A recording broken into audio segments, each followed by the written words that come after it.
Yeah, we're live and online. We are live and online. Welcome back, everybody. 5 days until Christmas, so Merry Christmas.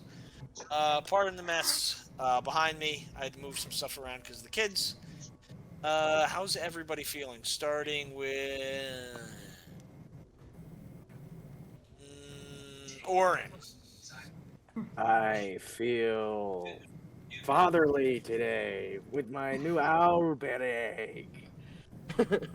But no, I feel good. I've been wanting this, so I'm ready for it. I'm ready for D&D, boy. Awesome. Kashta, we missed you last time, pal.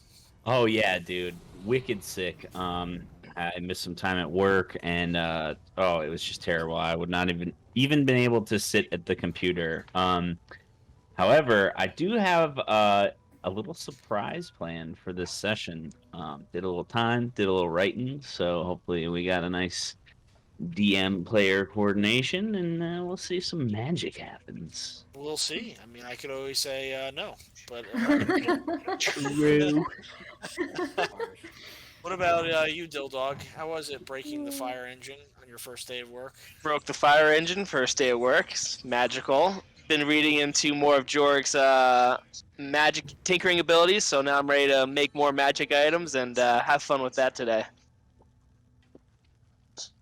Mike, you going to Florida? How are you? Good. Actually, I'm going to Colorado first, so I'm going to see Dylan soon. But I'm ready to get finished with this side quest of the Bullywog so we can move on to the actual quest of why we're in the town in general. So Who let's see what said you got this planned is the for us. side quest? Yeah, the main quest is Owlbear. Yeah, Which now we are guys, egg. the main quest is the owlbear. That is correct. It's our little Tamagotchi. I just want to go play cards with the vampires again, and you derailed us so far from that. So whatever you can do to get that done, to get the next thing done, to get the vampires. You know what? After this session, I'm just going to be like, you know what, guys? What do you want to do? Fend for And then yourself. we'll do that. All right, Ashley. Feeling pretty good this week. I've really locked into my druid skills, and Dave kind of just knows what that means. I'll keep it at that. And yeah, I'm interested to see if we deal with this bully. What is it, Heemoth? So kind of nervous for that, but excited. All right, and Nick. Hey yo. There you go. I am hearing feedback. What the heck? Is that me? Because I just heard myself echoing. Is it me? Like, am I good now? I'm not sure. I can't see Discord right now. Way to go. I'm trying. Great introduction, Nick. All right, and now let's get Yeah, no, started. that's perfect. Yeah, exactly. All right, awesome. So, if nobody has anything, do I have permission for my players to start? God, I'm so freaking excited. I'm so excited. I don't know how you guys have thought I was going to wrap all this stuff together into a neat package for you. I'm sure that it's like the storyline has been like all over the place, but now it's going to come together, hopefully. Is that All a right. micro wasted shirt? It is. It is. Amazing. I had to. It's a bachelor party shirt for those who don't know. We might have to duplicate this shirt, and when we finally get a following and when we finally get a store, we'll might have to re-release this shirt. Oh man, vintage re-release. Yes, that has everything to do with D&D. Moving on, please. All right, you got it.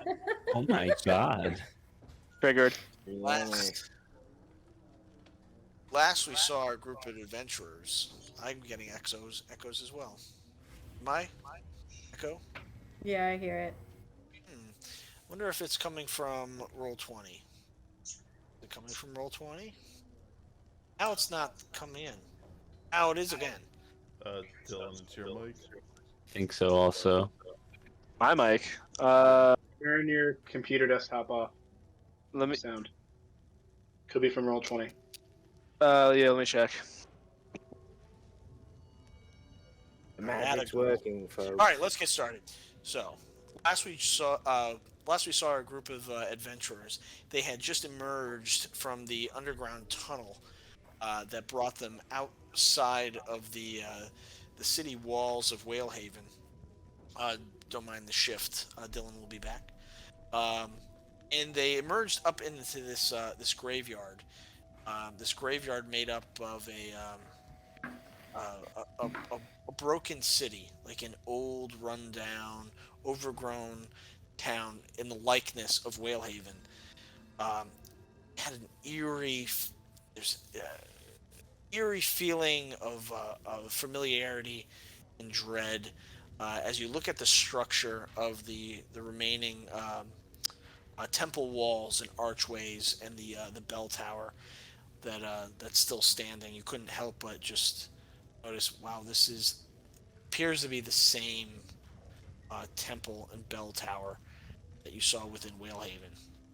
Along with you is the Archon, the messenger, the mendicant, the celestial being that you unlocked from the chest, who described this balance in the valley, this balance between a god, a warrior, and a monster, and how that balance has been seemingly out of whack over the past 600 years. Um, while the group began setting up camp and beginning to rest, couldn't help but notice that the sound of movement through the undergrowth in the swamp into the distance, just outside the edges of the temple. Um, and as these figures moved forwards and they came into the camp light, you noticed that it was Rippet, several other bullywugs pulling a man bound in chains and rope.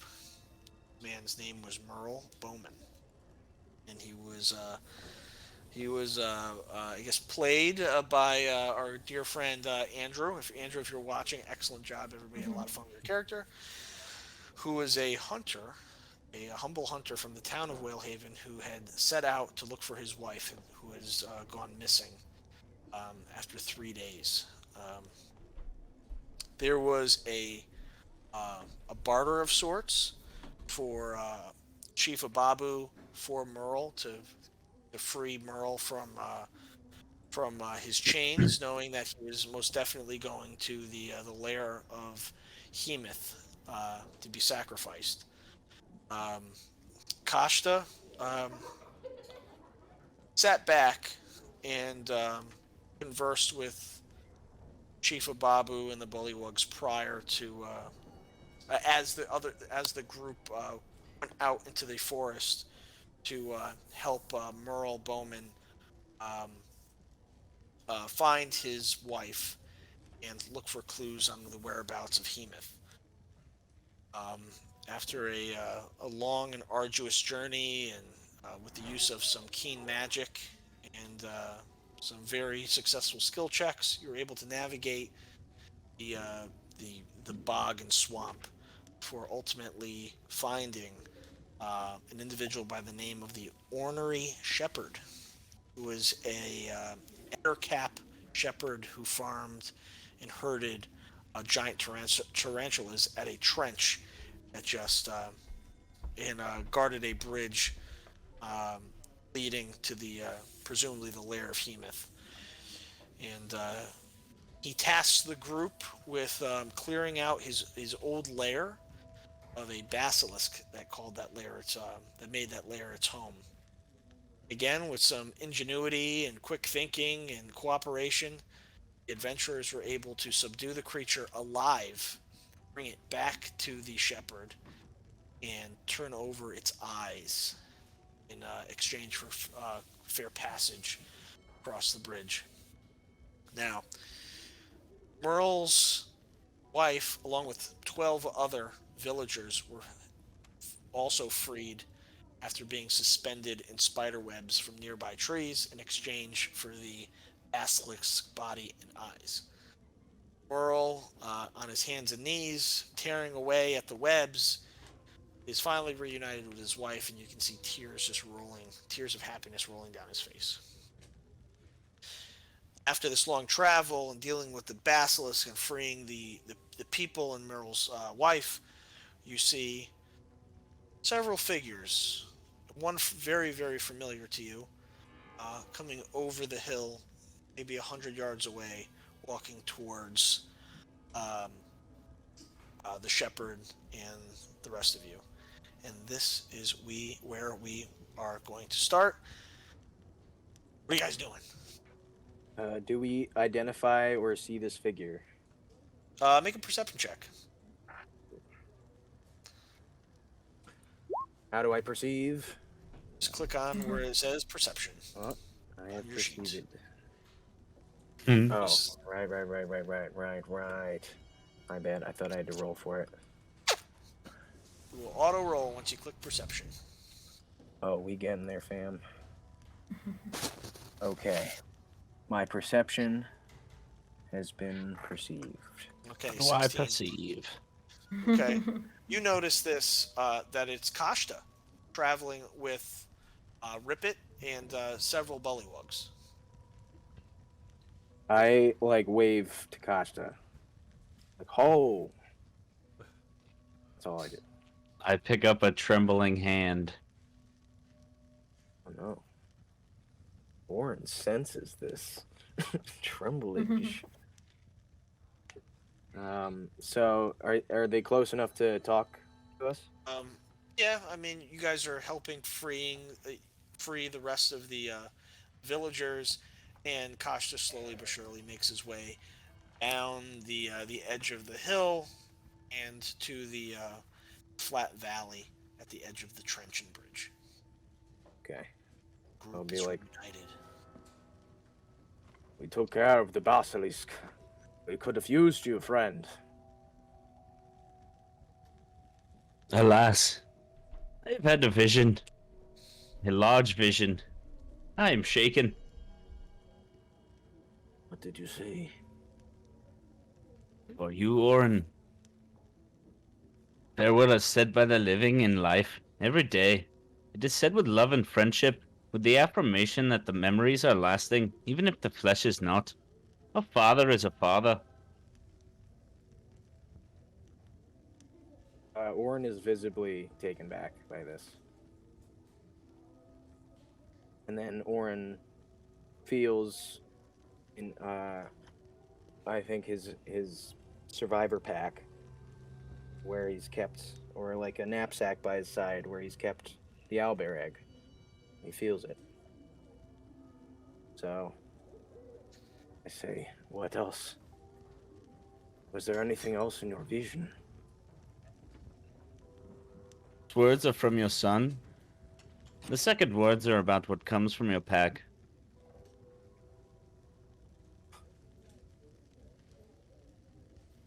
And I open up my pack and I take out a giant owlbear egg.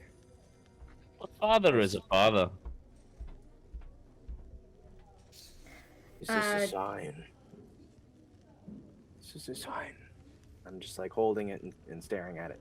So Do I see that you are holding it? I've taken out for like everyone to sort of see it. Yeah. Everyone sees at this point. And where did you... When did you get that? I found it on the trail. It rolled away and almost cracked. I managed to save it just in time. And you said you go, Zola. I was gonna say, from helping people, I noticed that you have the egg, and I come over, and I just want to sit there and rub it and be like, I heard of these beautiful monstrosities, and like I'm kind of like in awe of the egg. A full-grown owlbear is nothing to joke with. But one raised to be on our side. That would be incredible. Raised on our side. Don't you see the beauty of this? We don't have to catch an owlbear anymore. We have the pelt. Take that back, you rock gnome. That would also take about a year or two. Not even. Like- Once it's out of the shell, there's the pelt. Forget about the blasted pelt. Have some No, humanity, my friend. And I'm just looking at Kosh like, really? The guy who dug up the grave? That was different. That was to save humanity. I think that exactly what Oren's thinking, if we can raise this thing, that might do us wonders. And if that's not enough for you, even though we've been on the road, I've not had time properly to grieve and even process the death of my son. And I feel now that this owl bear might be fate reaching out a divine hand. Then I think your goal is to find out how to get it to hatch. That is the thing. I have no idea what the incubation methods for an owl bear would be. I only know what they taste like and that their pelts get maybe a few coins of gold. Yorig. I can. Why don't you ask the keep that spider? egg He probably warm. knows a couple. What? Dave, turned would I know how to do this with I my turn to druid? Zula immediately. Make a nature check. Okay, perfect. Ooh, I would like to help. Yes. With advantage then. Perfect. Okay. Oh, that was the first one, so thank you for advantage. That was the second one. You critted. Wow. All right. Oopsie. Owl bears are typically Thank you, incubated Tasha. in ground nests composed of fallen leaves, other vegetation, and feathers. Takes about 2 weeks or so to incubate, and a 1 to 2 pound owl bear pup will hatch from the egg. Okay. So I tell them this, and I immediately start going to grab some items to create this nest for you. Okay. Maybe we can implore Yorig to make some sort of incubation chamber, so we can carry the egg with us. I don't I can think make it Yorig. nice and I can make it warm in there. Tasty. About to say tasty. See? His mind is only on breakfast. I was about to say, do you say that all in character? No, I'm Oh, just. okay. I was trying to think of the word that I was actually wanting to say, but Okay. I Escape start. Sure. I sling my backpack off of my back, and I. Is there anything inside of it, Dave? The egg? Backpack? Oh, no, the backpack. Okay, Yeah. Backpack. I'd hope there's something inside Breakfast, the egg. apparently. I gave you a list of items that you had at the beginning. Yes, at a session backpack, one. a bedroll, a mess kit, a tinderbox, 10 torches, 10 days of rations, a water skin, 50 feet of hempen rope. Yeah, that's all that's inside the bag. You So can I take that emptied, out. that all out, and my idea is that we stuff it with hay and leaves, and we create a traveling nest for my owlbear. What about all because- your other stuff? Make Oren, I want you to make I think a sack would be easier to invent than an incubation machine. So while you're doing that, I can Oren, make a thermal cube. I want you to make an animal handling check, and Zula, I want you to make a survival check. Jeez. You want me to make animal handling? Yes. I will assist in the survival check because I am proficient. Okay, I got a 17. All right. Cool. Damn. So. Awesome. So, Warren is actually able to kind of prop it open. He was able to get some sticks in there to give it some structure, pack it with hay and different foliage from the ground, and line it with moss. And Zula, you're able to whisper among the woods and really connect with the nature of the valley. And you touch a tree, and a bunch of birds just fly out of the tree and flock together, and a handful of feathers fall to the ground. So out of character, not to meta too much, but Jorg, what would a thermal cube do? Like it would just heat. It would just heat the area, They can basically. heat up like a 15-foot area up to 95 degrees. Ooh, child. Kind of go It's over a, easy over here. Dungeons and Dragons space heater. Exactly. That's a great idea. I was thinking Unlimited power. I would flick my my backpack this way and wear it sort of like a papoose. Where like Yeah, but it's a ground nest. Ground nests aren't like 95 degrees. It says up to 95 degrees, and ground nests are warm. Yeah, it would probably be like Like all the decaying 70. foliage is what gives it its heat. Moss. yeah, it might be The energy warm of enough death in that- gives it life. it might be warm enough now that we have the feathers, the moss, and it's gonna be like in a closed bag. So that will hold on to The heat. Orin's body. He's just We he's just trying to yeah. hard boil it. Yeah, we may not need the thermal. Just But Yeah. but I'm that's just a good saying, I idea. don't Good approve of this idea. method Good of idea. taming it, but I'm more excited about making a thermal cube than birthing an owlbear. It might get cold. let's just not You catch it never on know. fire. Then I say, by all means, make your thermal cube. And I'm just sort of like, what is a thermal cube again? And I'm like helping you pack in the feathers to the nest because I would assume since I know about these nests, like I know how like the patterns and stuff are.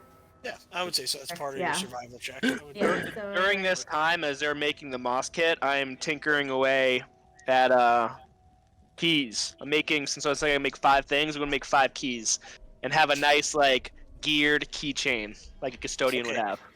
All right, cool. That's nice. And once the I was gonna say ahead. also during this time, like once they started like getting that whole like the owl egg was revealed and they started creating the nest and whatnot, Hope would walk a little bit off, just looking past the bridge, kind of sat on the goal, occasionally twirling the short swords. You see a rich, deep, congested forest that winds down. Not much light, and there's a darkness and eeriness, an ambient darkness that's radiating from that area. And this rickety bridge just sways gently over the deep, bottomless trench, just held together by rotted planks of wood and spider webs. All right. As everyone seems to be busy except for Bliss, I would put my hand on his shoulder, and in Elvish, I would say Iladan, which is like a sign of respect, like in Elvish. The croaker calls for a champion. You will hear the call from a golden sack, and I will relinquish my bullywug cloak to Bliss. What? Repeat that once more. I will also post everyone's in the chat after we get through it. Iladan, the croaker calls for a champion. You will hear the call from a golden sack, and then I hand you the cloak of the bullywug. Damn. I'm gonna remain speechless on this one. I'm gonna put the cloak on and just gaze into your eyes a bit, and then just kind of recall like the golden statue that still no one knows we have, and kind of figure out where this is gonna go. Are those frogs still around us? Yeah. That were with Kasha? I'm just gonna... Nah, fuck it, I'm not gonna do that. I'm gonna take that cloak, put it on, and get ready to move closer to the bridge as well as Hope was. All right. while we're finishing up the nest, I want to take my druid craft and create like a flower to put just like on top as like a finishing touch. That's sweet. Like it. Just to do like some pizzazz, be like, here you go. Please be a Your boy out friend. there. I'm just saying, like, as like a piece, like, you know, we're helping each other and being like, here, friend, like, I'm I like glad it. that I look could help you. I look up at your sloth face and I smile. I would then move from Bliss to Loreno. Hope. So, Hope. Sorry, Hope. And So as I was quiet- gonna say it's interesting that when you come up to him, because you'd be the only one that notices this. I have a very similar gaze to what I had after I had seen the vision inside of the bullywog tent previously. That kind of just almost like energetic, like enthusiastic, like gaze almost. But anyways, awesome. And then I love what you're looking at for this too. It makes a lot of sense. Just quietly, like in passing, like I would just come up and say it and walk away. There's a blight on the nature of your soul. Level the valley, let new life grow. And then I would walk away. yeah, I would do one of those like side turns, like over my shoulder, and be like, and then just continue gazing, excited. Nice. At this point, once we're done with the nest, I would assume that Thanks. Oren, that you're like starting to like close it up, and I just want to like hold onto your hand and be like, you got this. I clutch You your got this. your clawy sloth paw, and I say, "Thank you." And I switch the bag around, and I have it like front ways, and I'm ready to go. And then I go, you'll make your son very proud. And I feel a chill because I know my son is with me. All right, let's do this. Dude, this is gonna be sick. So once we get over the bridge, do we want to do a short rest, or do we want to? We're going directly. Get on the other side first. I'd be curious if Yes. this would encompass. I don't know if your guys' activity would, but Yeah, we've been doing a lot. Dave, would this be a short rest, or can we take a short rest before crossing the bridge? Mm-hmm. And this would be considered. I would say this is considered a short rest. Nice. Got my Yeah. spell Sweet. slot back. Sweet. Cool. Coming up, all misfits today. Um, By the I way, would, I really like that, Tim. what's that? No, I said I really liked what you did. Oh, Like for all the characters and stuff, or just Uh, some of them. there's two more left. I Oh. just don't know how to address them in this setting. But I would want to get it out as soon as possible because obviously, it's fresh. Can we do a walk and talk where we walk over the bridge? And We can talk? absolutely do a walk and talk. This is a group that needs I full would- attention. It's rotted wood. Oh, okay. Yeah. Never mind. This is And, not like a safe structure. Oh, it's not okay. I didn't know that. I would pull Zula aside then, and in a very like funeralistic manner, like sadness and like just like, oh man, I hope you get better, like type of thing. Like there's nothing wrong with her, but I would say Like, am I sick? it's loss. A new moon brings famine, strife, death, and contamination. When all light dies, you must be balefire. Ooh.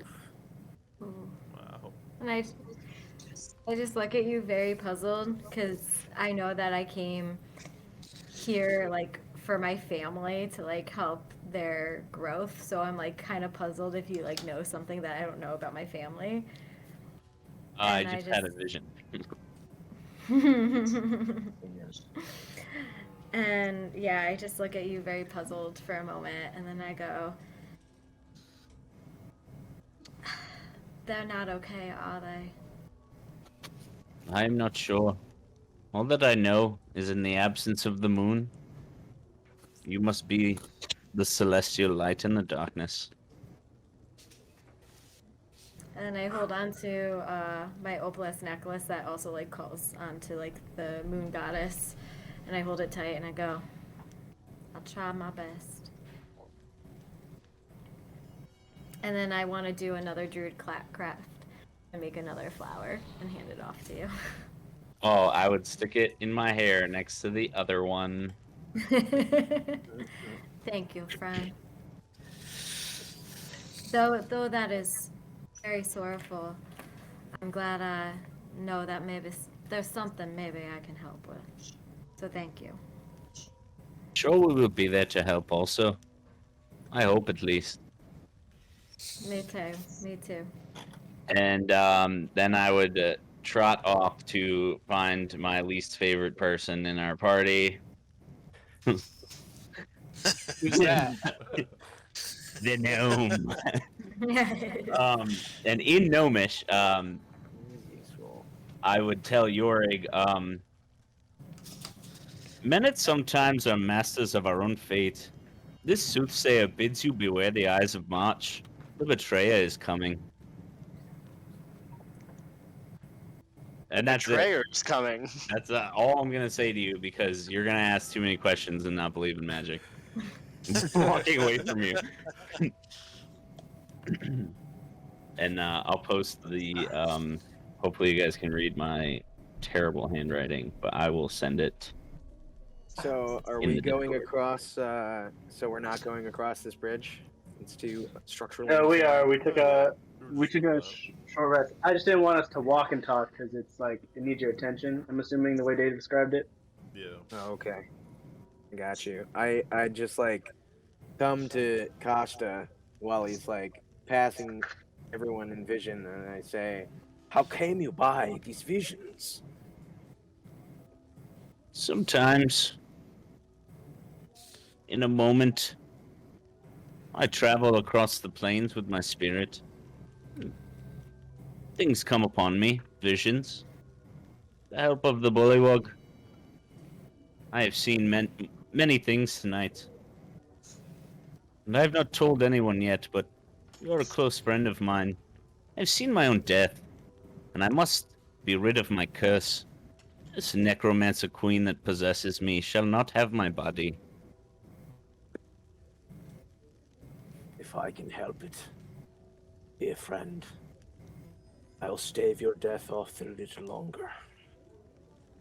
I am fine with death. Just make sure she does not wreak the destruction that she is capable of. And I give a pensive nod to my homie. Much appreciated. While you guys are talking, John, in the can I background, search? you hear. Hold on one sec. You hear the bullywugs in the background.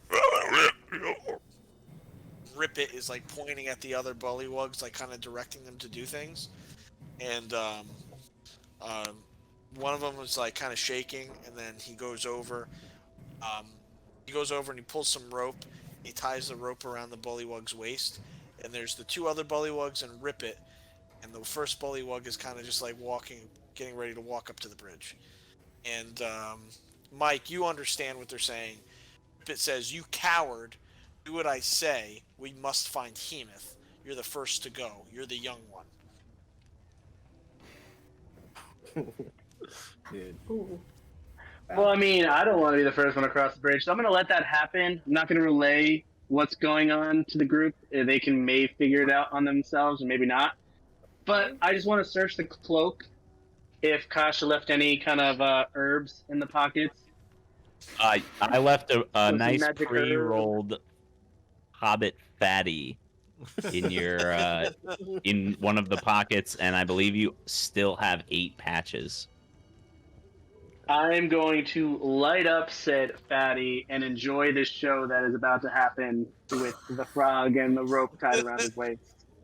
I am drawn by the scent of the hobbit weed and the yells or the aggressive croaking of the bullywug.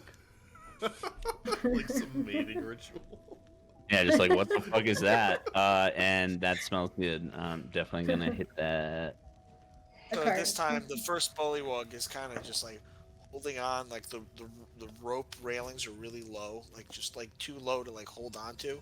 So his hands are just up and he's shaking, and he's walking, and then the bridge is, and like little bits of wood are just like tumbling down into the darkness, and then the other two bullywugs are just kind of like feeding the rope. And then he gets to about the center of the bridge, and he turns around, lets out a sigh, takes some more steps, and he continues on. Suddenly, the bridge just falls out beneath his feet, and he grabs onto the rope. Right, holding on. The rope around his waist comes loose as they frantically try to pull him back. So now he's dangling. Now he's just dangling on this bridge. It's the Heemoth. It sounds so angry. Dude. You heard Dave. And Yeah, I now know. he's freaking out. I thought that was awesome. Jesus. Okay. So now this bridge is just like swaying back and forth, and more planks are just falling off as this bullywug is frantically trying to hold on. The other bullywugs are looking. Rippet comes over and just pushes the. I'm gonna stop doing bullywug noises. Pushes the two bullywugs out of the way, grabs the rope, and like begins to tie it into what appears to be like a lasso. Oh man. Orin like almost like grabs his axe, and then he remembers like, oh shit, like I have an owlbear egg with me, and sort of like his hands, small icicles of frost begin to get on his fingertips. That's about it. Bullywug drops to one arm and he's just dangling. And he can barely hold himself up under like the slack rope. Okay, so I with that, mean, Hope would be right there to help out with Rip It. Or you guys are tying. You guys are tying the rope. Tying the rope. Yeah. Make a survival check for me. Do some rope too, so there's extra. You can see his fingers ping, ping. It's falling off the. I would yell, hold the rope, and then I would run and grab the end, like the loose end, and I would misty step to this bullywug, and then we would be roped, and hopefully you guys hold on to this thing. You guys grab this. You grab the rope, and just like completely just nightcrawler it onto the bullywug. He immediately loses his grip as all the sudden weight just comes out of anywhere, and you're holding on to this rope. He's holding on to you, and the rope just plunges down as everybody frantically grabs onto the other end. I need you to make an athletics check. Me? Yes, you. Oh yeah, just checking. Don't fail me now. I'm giving you. Can I Nope. give him support? No, shoot, because I'm too far. All right. As the rope swings forwards, you just start careening, swinging down, and boom! You hit the side of the inside wall of the trench. You're able to successfully hold onto the rope, but the bullywug, you're unable to hold onto it, and he just falls down, back first, down into the trench, as you're just dangling down on the rope. any way I could cast like ice, like frostbite, in order to like freeze him, like a little bit on his way down or something? You can try. I don't understand what. It's a bottomless trench. Oh, it's bottomless. say- Okay, Yeah. never mind. Depending on how you'd rule it, would it be about 60 feet away from me? No, I'd be closer than that. It would probably Closer than be. that? Okay. Yeah. Would hold person hold him in space, like in place in time and space, or is it just he's paralyzed? What does the spell say? It says Ooh. it says he's paralyzed, but it's up to your how you like whatever you do with it. Because Give it a typically, try. I've only seen hold person with people like on static ground. This actually came Yep. up with a game in one of my sessions the other day, whether hold person with somebody in the air would drop them or not. Go for it. Let's see what happens. Oh yeah, so Yeah, I real just cool. cast it. The target must make a Wisdom saving throw. Doesn't say anything about willing or unwilling, so Okay, so it's going to make the wisdom save. 15's to beat.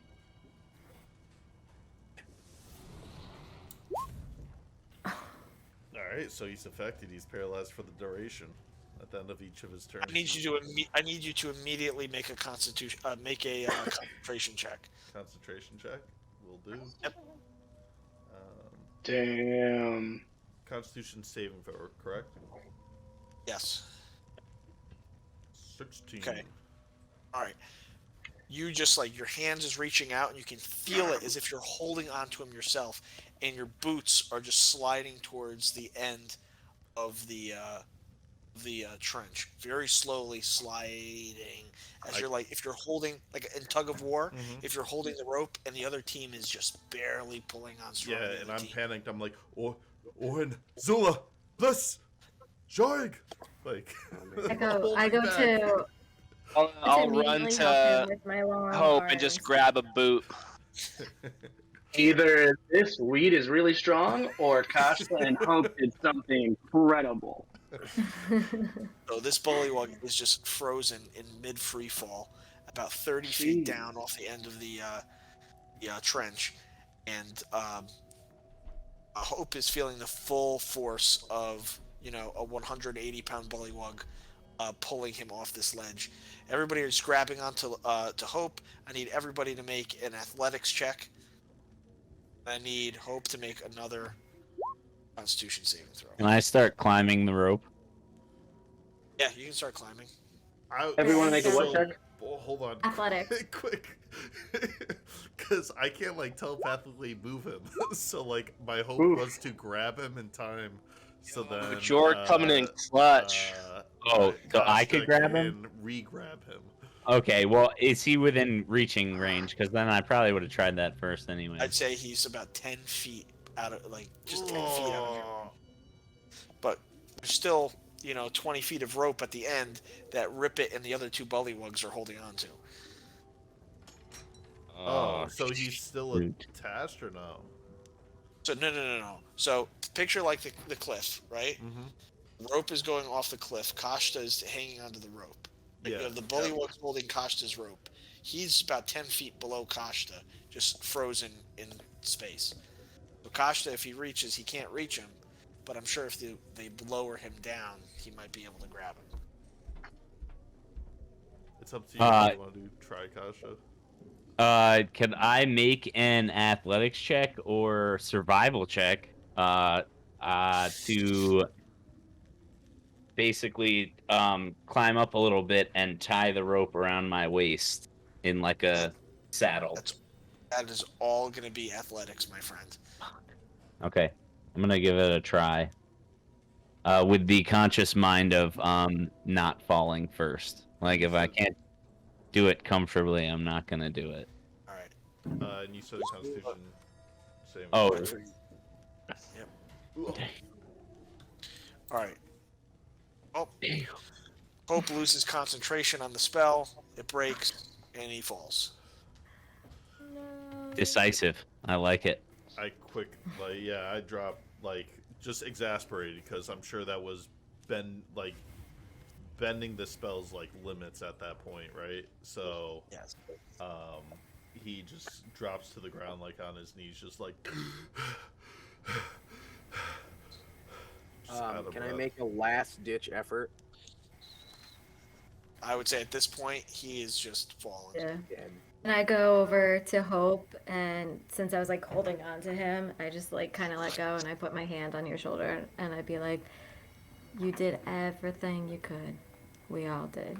At this point, about 60% of the bridge just kind of settles back into place. I'm climbing up. All right. So with you climbing and the bullywugs pulling you up, you're able to come over the edge. Back safe.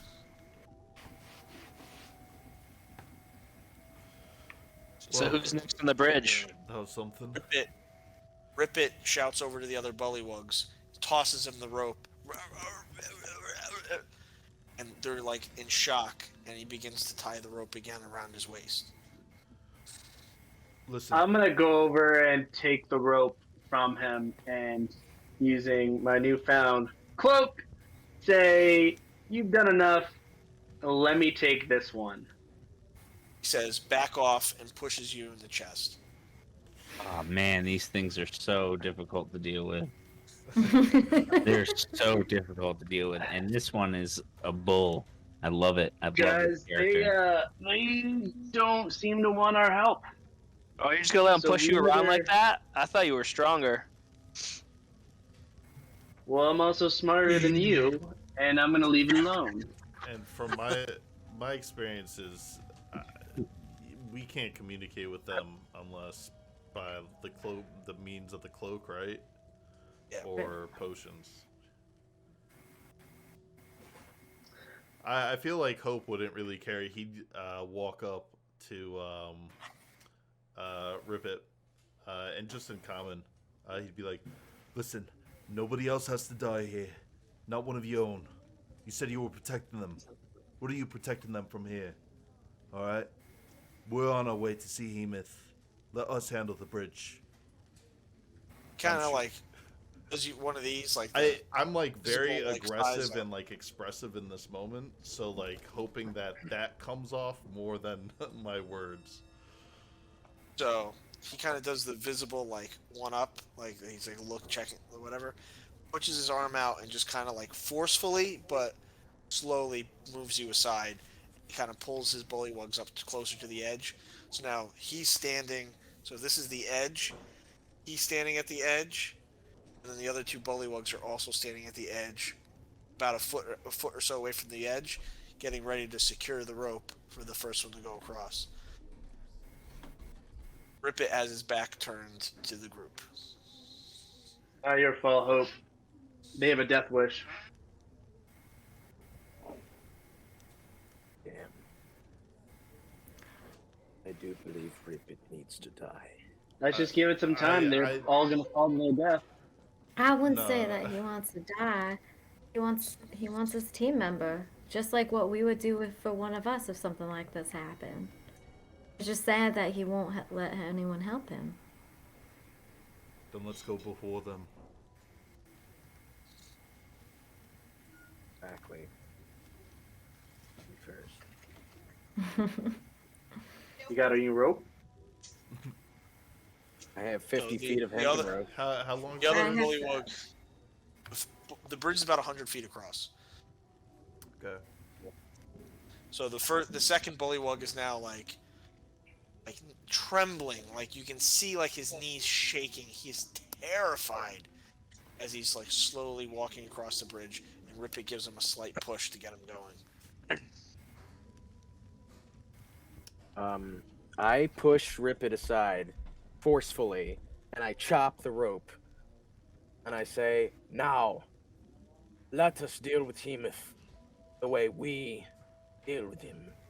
Rip It just comes over and he grabs you from the shirt and just throws you, pushes you. I need you to make an athletics check.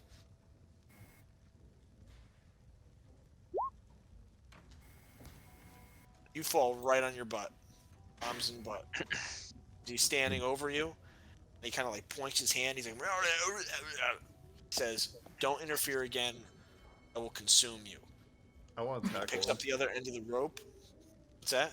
I said I want to tackle him. All right, go ahead. Make your attack Athletics roll. check. Like I just want to like get into like tackle into like a grapple. All right. Athletics, you said? Yeah. I hate that. I'm playing a non-strength based melee character in this moment. Come on, role playing gods. Fuck. Okay. Oh, All right. I'll take it. rolls down to the ground. You guys are holding each other. I need you to roll a. I need you to roll a d8 for me. A T8. Okay. D8 to determine the direction that you roll. 2. Uh-oh. You roll. So it's gonna go starting at starting at the starting at the bottom and like going like counterclockwise.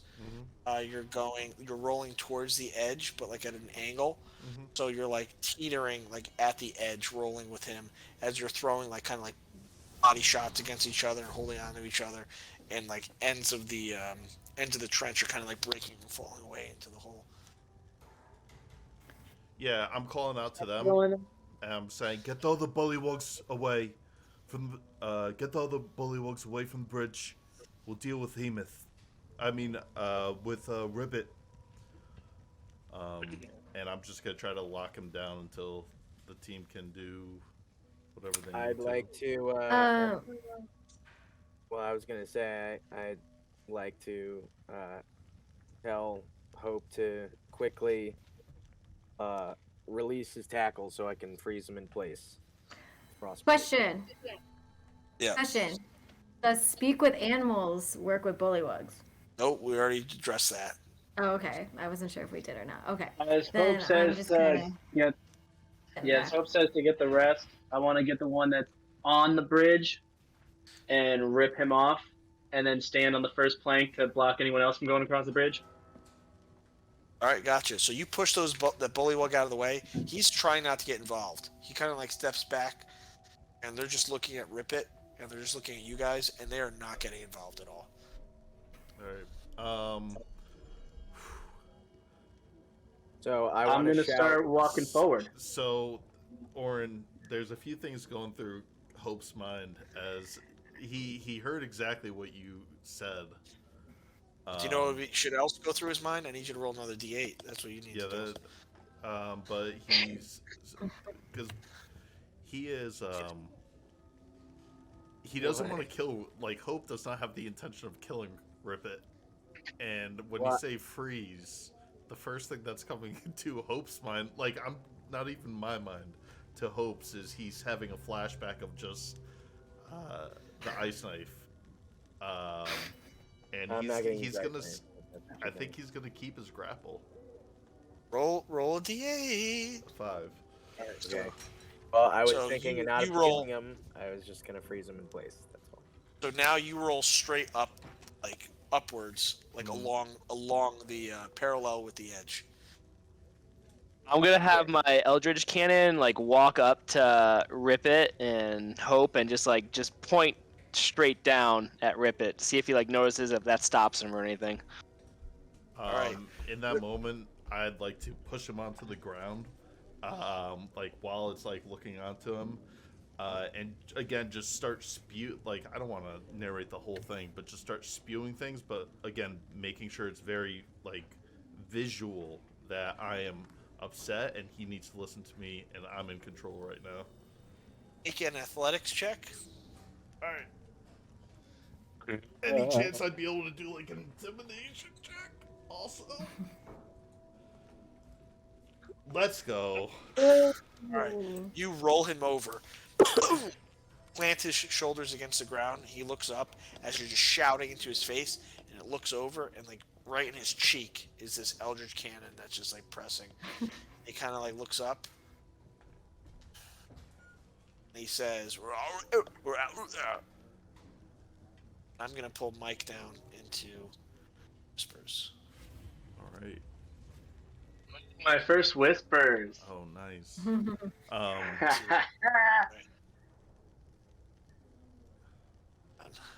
Do you want me to drag both of you?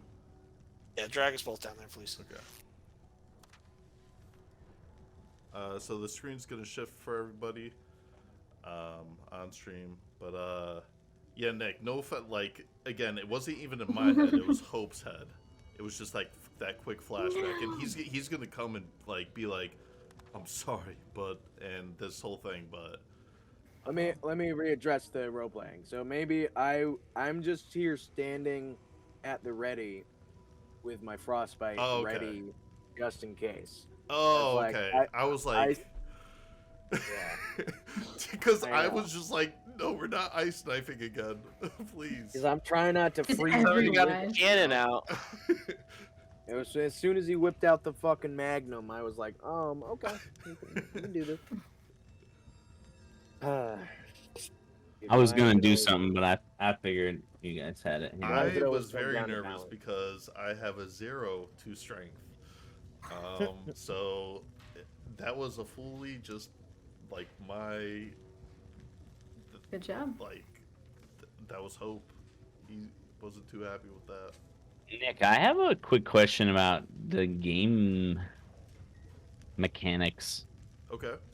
How do I get my spell DC, save DC to rise? So that'd be your spell Modifier? ability. Yeah. Yeah, spell casting ability modifier. Okay, that's what I thought, but I didn't know. I need Loreno to make one more final athletics check. Okay. And wait, Loreno, you choose before you roll to push off of him or continue the grapple. What do you prefer? Wait, so because the way it was described just before was I was on top of him and got him into pretty much submissive stance, and he's like this. His hands are up. You're having him pinned on his back. Eldritch Cannon is like at his face.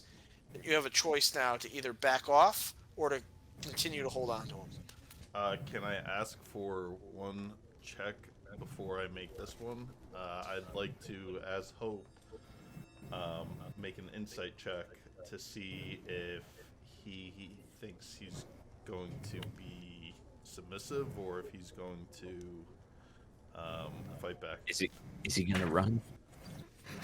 Make your insight check. Does anybody want to do anything else? Yeah, do I get a reaction? Did anybody else want to say something before the result of this athletics check? Oh, jeez. Insight. You look into those bulbous eyes and that flat mouth, and you just see frog face. Could I get a reaction here? If you'd like. Yeah, I'm gonna try to get. I'm staying at the edge of the cliff on the bridge side. I want to run over as quickly as possible to Hope while screaming, "Release him now and get away." And we get away? No, release him now and jump back. Get away from him. Okay. Make an athletics check to either pull away or to continue the grapple.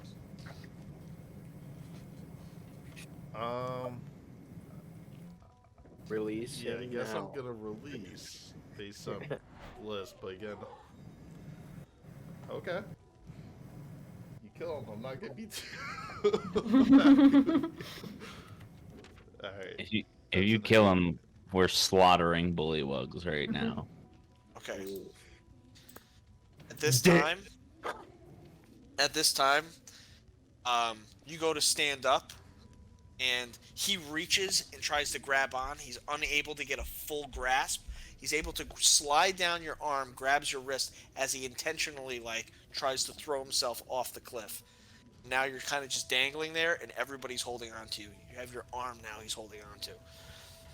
Oh, I'm holding it's one of those moments where I'm holding on to him and people are holding on to me. No. He's holding on to you. His intention was to grab onto you and just roll off the cliff. Oh. So right now he is only able to slide and grab your wrist, and now he's just dangling by your wrist, and everybody's holding on to you. Yeah, so he's the one that's okay. Yeah. So you're not holding him. He's trying to hold on to you. No, I'm still trying to bring him up. Mufasa you. He's trying to Mufasa you at this moment though, Yeah, but I'm the opposite way. 100% He's still trying to pull carrying you. him up. Damn, dude. As he's holding on to your arm, he reaches for his short sword, and he's going for your arm. Oh, okay. Well, when you put Um, it that way. Drop his ass, dude. Can Yeah.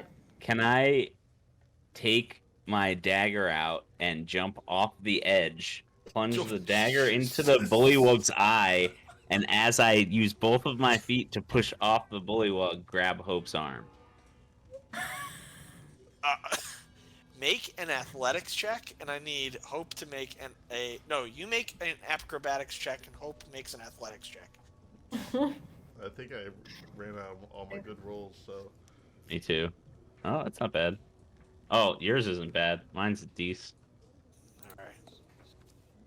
So, you jump down, and you jump down onto him. So now you're briefly, like his hand slides, it falls back, and thankfully, due to the combined scores, you just barely hold on to his hand. Like it's like one of these, like just like the fingers that are holding on. It better be quick. Oh yeah. Whatever you plan on doing, it's better be fast. Yeah, I'm pulling Kosh up. Yeah, I'm grabbing his arm with my other hand. Yeah. All right. All together, everybody heaves and pulls Kashta and Hope off the edge. And the two other bullywugs are standing there, and they're looking down. And they just look at each other, and they kind of just bow their heads down in submission. Oh. Okay. Ornery Shepherd is like, he's watching, and he's like chuckling to himself. Why didn't you just ask for some help? However, it was quite fascinating to watch you try to cross the bridge. No matter. And he goes, come. And like the spiders, they come across, and they crawl down, and up underneath the bridge, across, and they begin running lines across the bridge. That's Securing the cheeky bridge mother. for you. That's pretty cool. Just like- That's pretty Like, cool. Thanks. Thanks, Dave. We call it dinner and a show. I So want to go I- to. Oh, sorry. I was gonna say I want to go to Bliss and ask him why he yelled at, like, to let go of Rippet. Like, what did he know? Because he has the cloak on. Said something about Heemoth consuming us all, regardless of what happens.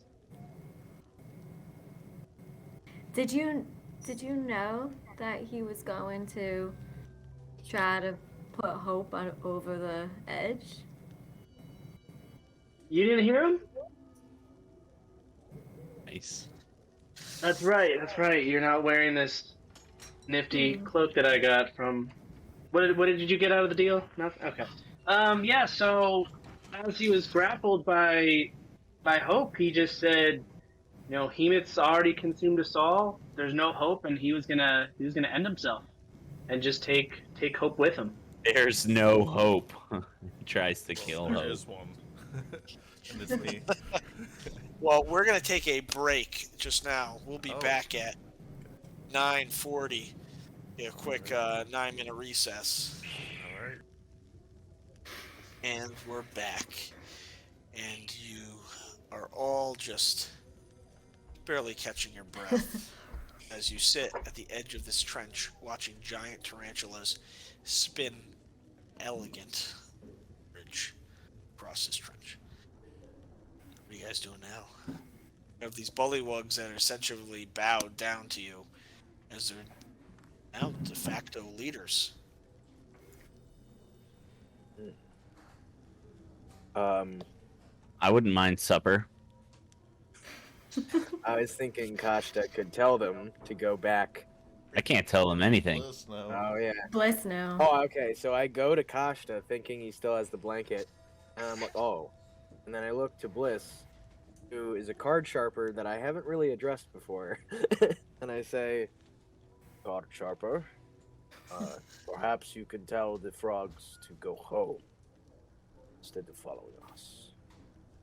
I mean, I can tell him whatever I want with this nifty cloak on now, but we can always use some extra hands if we run into anything. There also might be extra casualties. Might be extra food for all we care. My stomach grumbles loudly behind you. But the thing is that there's already been enough life spilt today, bullywog or otherwise. Appears that with the death of the mad croaking one, these ones become the leaders. So perhaps we just send them away from here so that we can continue. Yeah, I know that I they're pick up. bowing to us, but I don't trust them, especially for the fact that Rip It tried to just kill Hope. I pick what they're putting down, so I'm just gonna walk over to them. All right. So they look over and they kind of like they're bowing. You can see that their skin is light and translucent. There's not much wear and tear. It's not bubbled and boiled like Rippett's skin. They appear to be young, and they are just like a dog would look at a larger dog like through the top of its brow. They're kind of just looking at you. The big dog, dude. And I'm gonna let them know. I don't know what Rippett's trying to do over here, but Heemoth is our problem now. You guys can just head back with the rest of them, and we're gonna take care of this as we move forward. They look towards one another, and one of them replies. His plan, his original plan was to sacrifice you all to Heemoth, but he was most likely going to sacrifice us as well. We're here to serve you and ensure that you get to your destination safely, and we'll return home. You have our word. I'm going to relay this to Kashta first, and go up to Kashta and be like, Rippet was 1-2 timing frickin' frog, man. He wanted to sacrifice us, including them, and hope he can get somewhere out of it. They want to follow us to safety, but I'm not sure if we can trust them or not. Should we eat them? At this point, if we just say they can lead us anywhere, we can just have dinner whenever we want. If they decide to turn their back and be treacherous, we will eat very good tonight, friend. I'm in agreement. And I'm going to tell the group that they're just going to follow us to get us where we need to and then head back to the rest of their village without everything else I was talking to Kasha about. Very well, sounds like a plan. So the other young bullywugs, they kind of just like sheepishly move around you, around the group.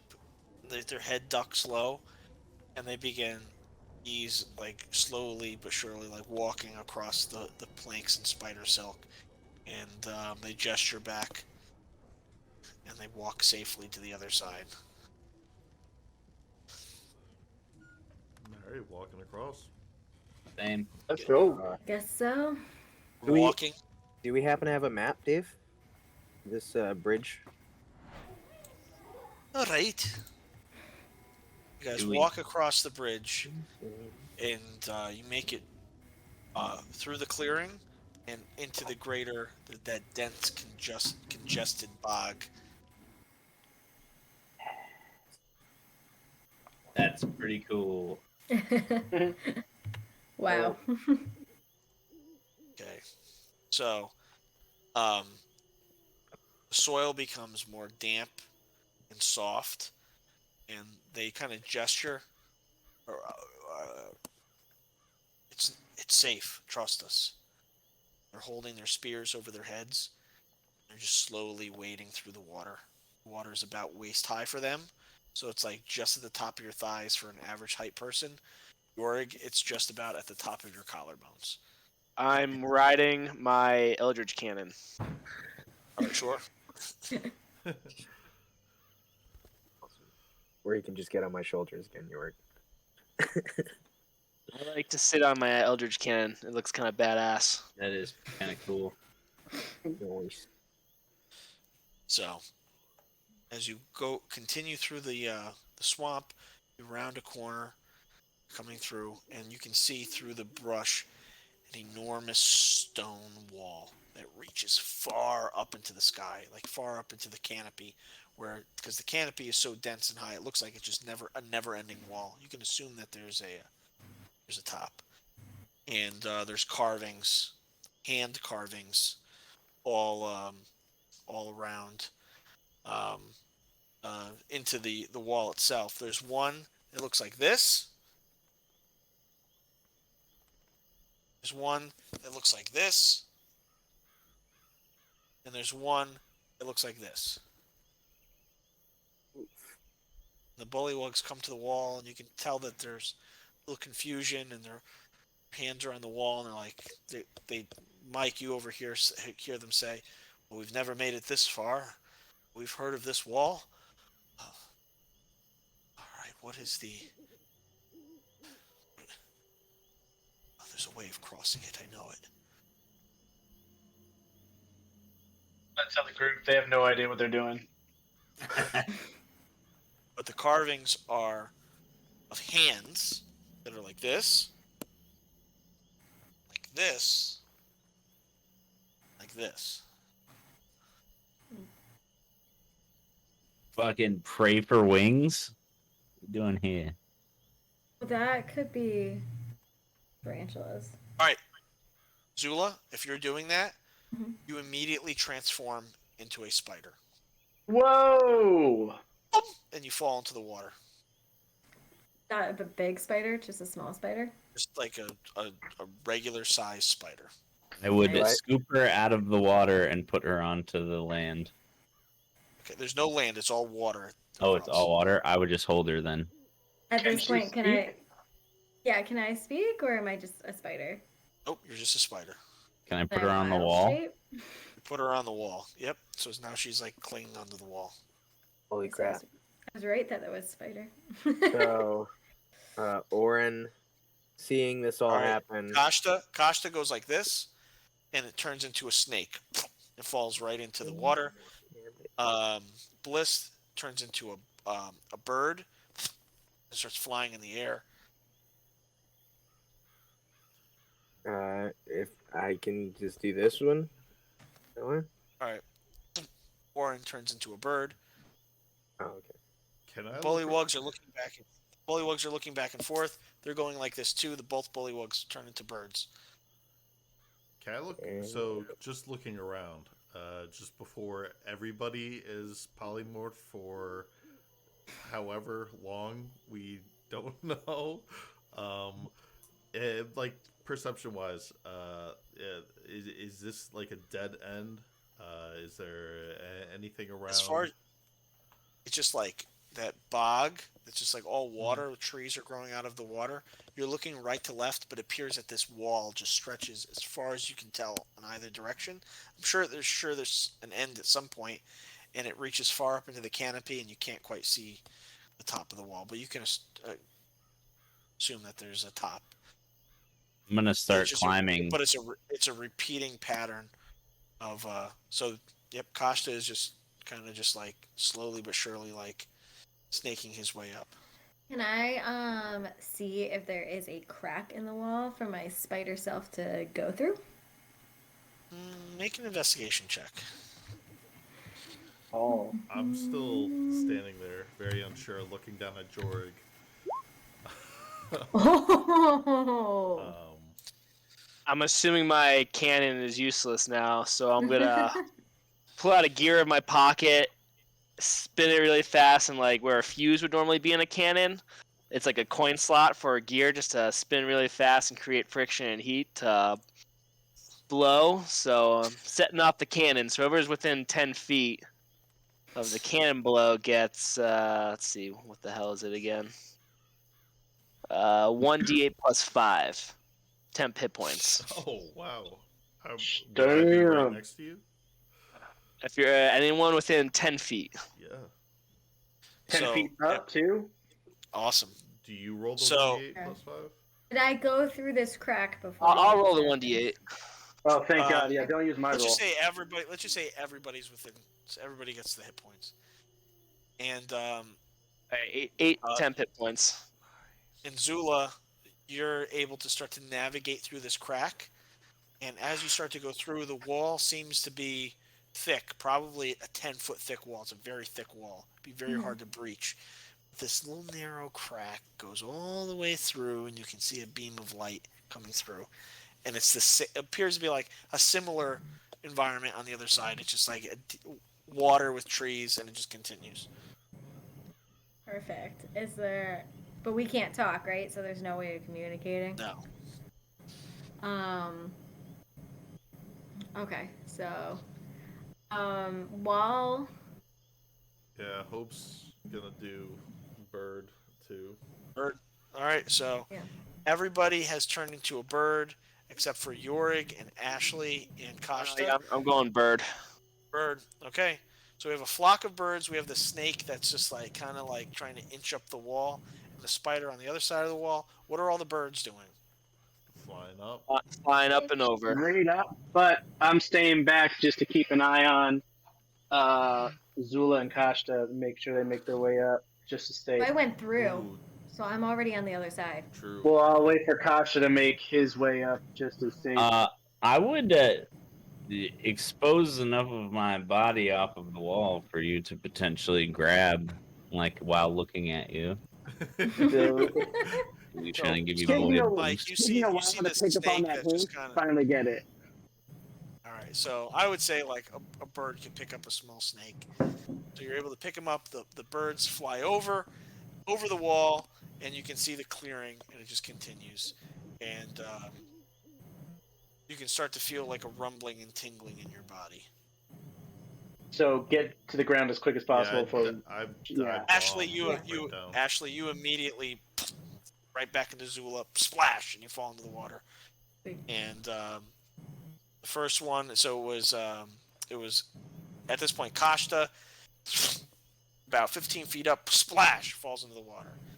And then Mike, splash, falls in the water. The bullywug, splash, falls in the water. And Oren, and then Loreno, and finally Yorick, all in the water. But you guys are all safe and sound on the other side. Bullywugs, they kind of look up and they kind of start to see these idols. And these along these idols are strings lined with skulls. Bullywug skulls, human skulls, all sorts of humanoid skulls. And they kind of lead out like a path in the water.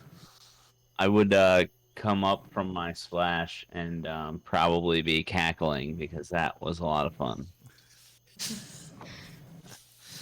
Not every day you get to polymorph. I'm in joy. Of It's all nice the things to you just make- picked polymorph into, you didn't get the feeling of flying.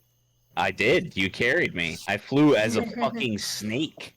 I had snake brain and snake vision and snake smell, and I flew like a bird.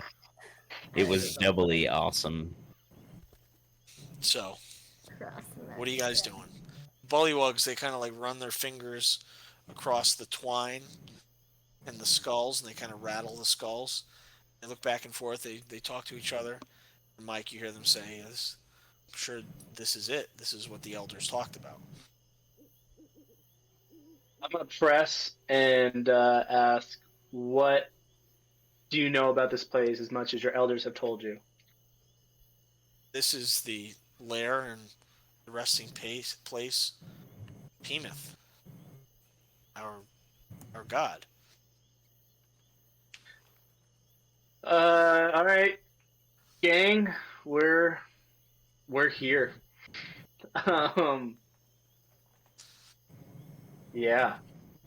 What? How big are these idols that are around us? They're just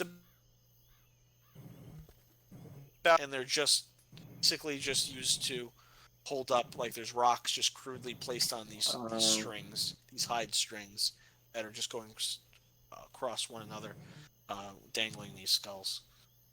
And we're like strictly in water. We don't see land around us. There's little pockets of land, and you look out farther, maybe a few hundred feet out ahead. Like it starts, you see patches of land where it starts to come up above the water. Um, how deep is the water again? It's just like For an ankle deep? average height person, it's about mid thigh. Okay. For the bullywugs, it's about at their waist. For Yorg, it's about at his collarbone.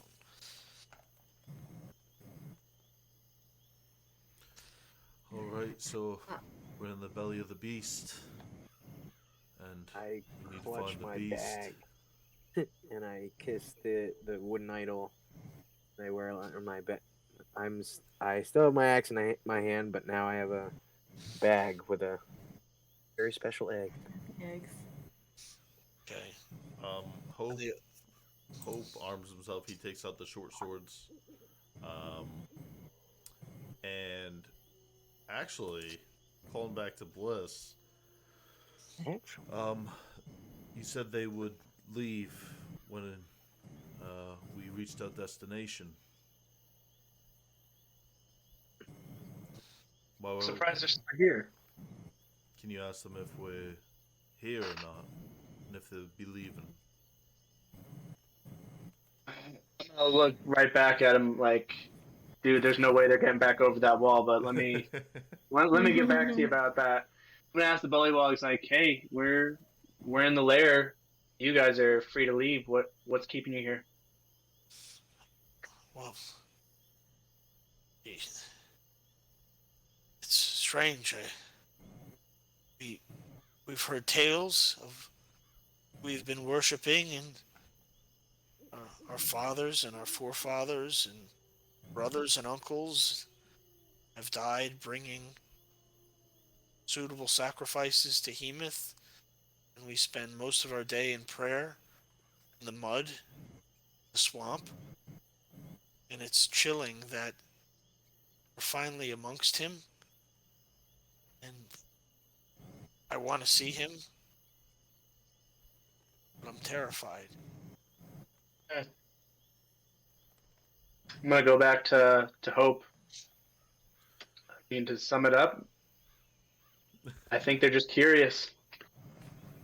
Like these are things they've been praying to for years, and they're they don't know why. I think they just want to figure out why. Fair enough. Well, after today, they'll be freed because we'll slay their god. I think it's best if we get out of this water ASAP. I'm not feeling safe in this. Agreed. So you And I want to, continue forward. continue forward, and you're on some soggy ground, overlooking.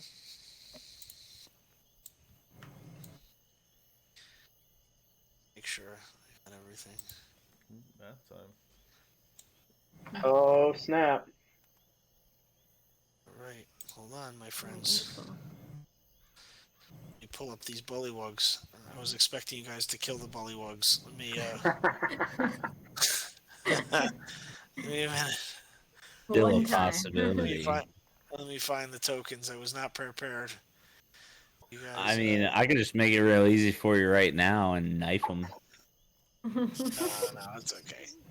I'll let me see. Such psychos in this group, man. I tell you. All right, I'm gonna use two. I'm gonna use Sentient two beings. rippets. I'm gonna use two rippets, but it's obviously not rippet. Okay. Rip it! He's back from the dead, guys. And now there's two of them. So now you see like a deep pool, a deep, dark pool, and a dock that reaches out to it. The end of the dock appears to have large bite marks in it, and just by the color of the water, it appears to be very, very, very deep.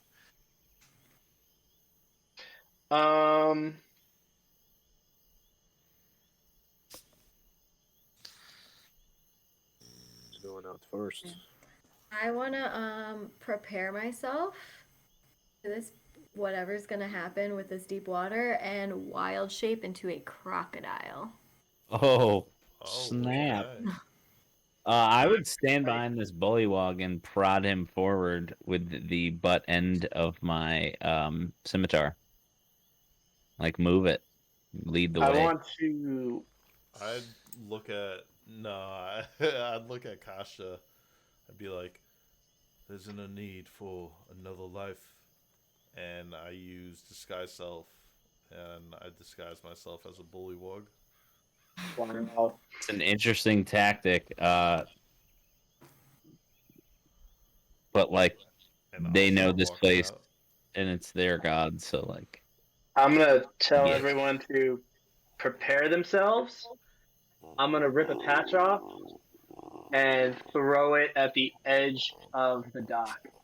Okay, perfect. Because really didn't want to walk out there, like Yeah, I Nick got didn't, you. but Hope was about to. So we got a frog now at the edge of the dock. Come on. I have watched and listened through myth and mud and bone.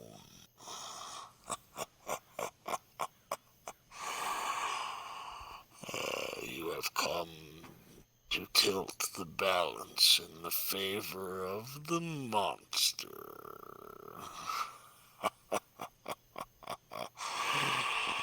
Come to watch the god die, have you?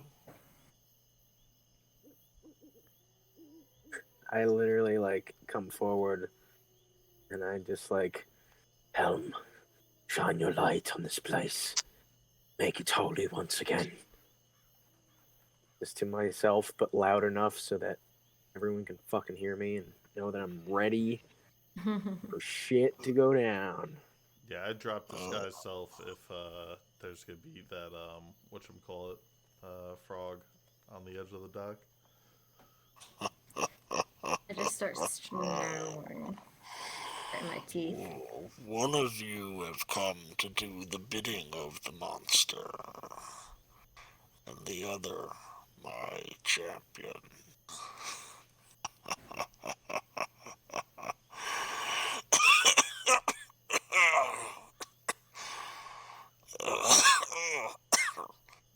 The balance.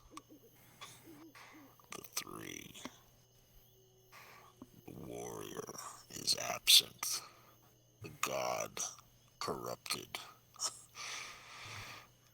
The monster. The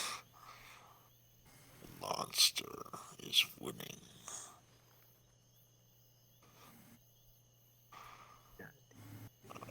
Have you come to tilt the balance in the favor of the monster or the god? You've come to slay a monster. That is you. Show yourself.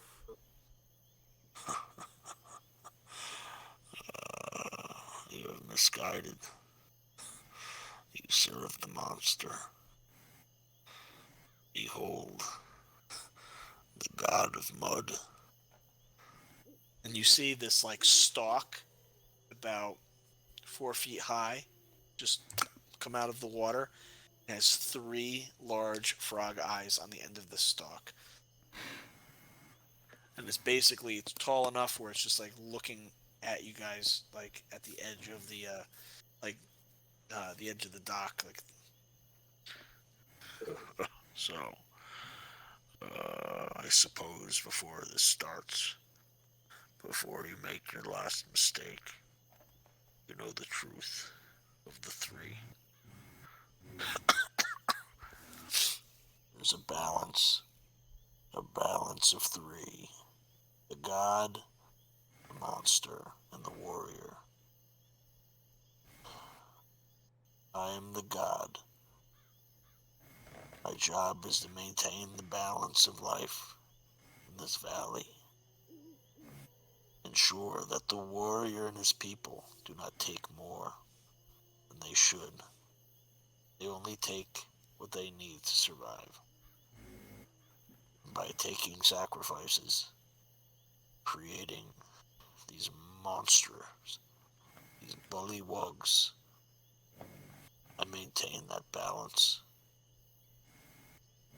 But monster has tried and tried for millennia to open a rift from below. They have corrupted the warrior. This time, from above, the angels themselves have become corrupted.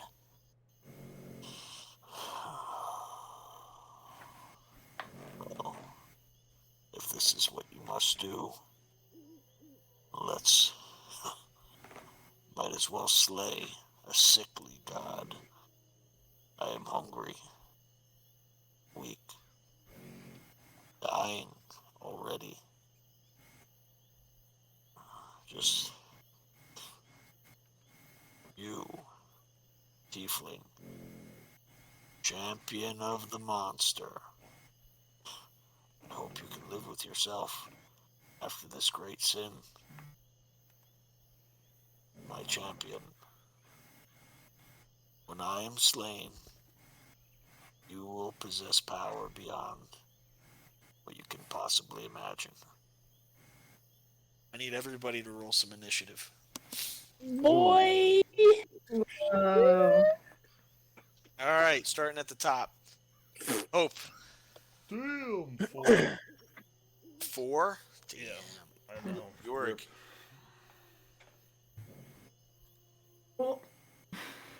Yorick, what do you got? 9. Oh, shit. Kashta? 15. 15?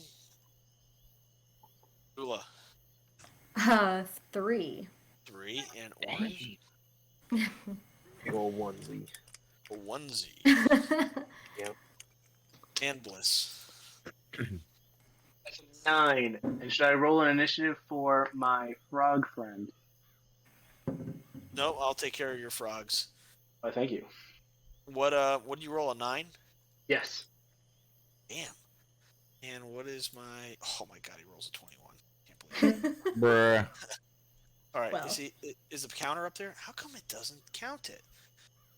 All right, hold on one second. Let me get some... So I'm definitely gonna keep an eye on these bullywugs and see if they turn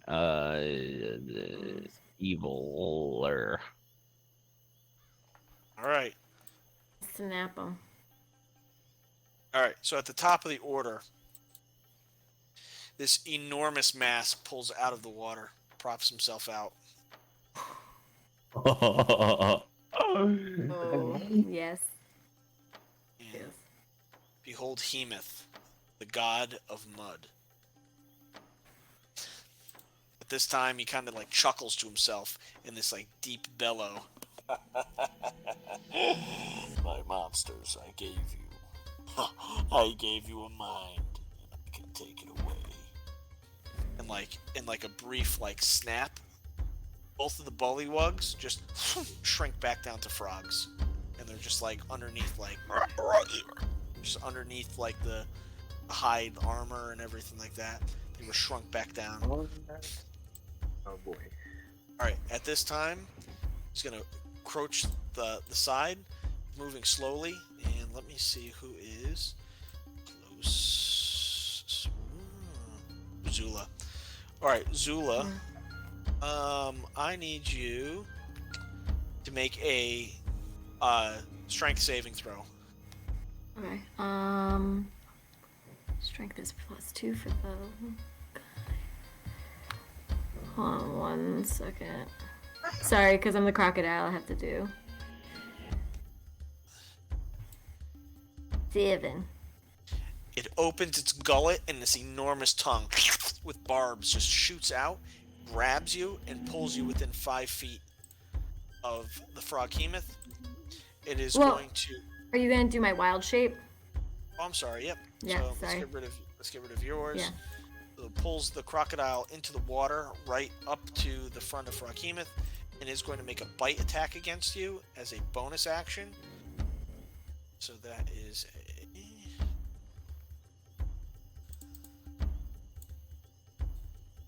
19. Will that hit? Yes. It is going to.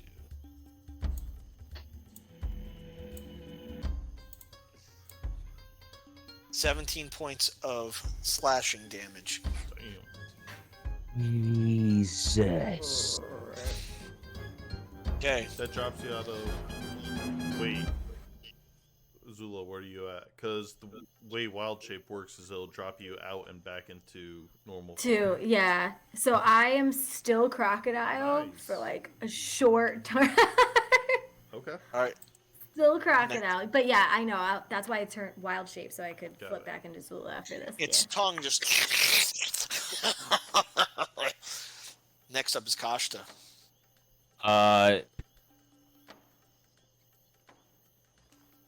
Just as a gut instinct, it looks like the frogs have shrinking down to regular frogs, right? You said just a regular sized frog underneath the armor. Yep. I don't know. I kind of want to like stomp on one and see if it does anything to the overall power of the Heemoth. I mean, you're right next to it. You could probably do it. Yeah, get a little fucking stomp action on one of the frogs. I say as a free action. It goes, and it's just like you feel just like a smush like underneath the armor. Did it change anything in the Heemoth? No. Bogus. Oh man. Okay. Then I would use my mind vapor to force the creature to make a Constitution saving throw. Okay. So I expend 1 die.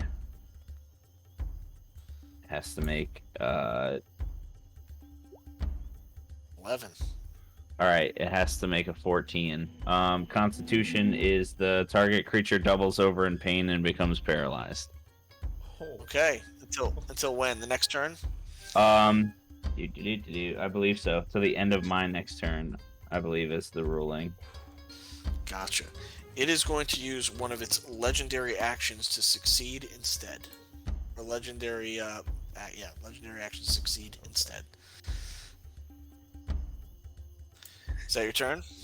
Nice. Yeah. One of them. Next is going to be Bliss.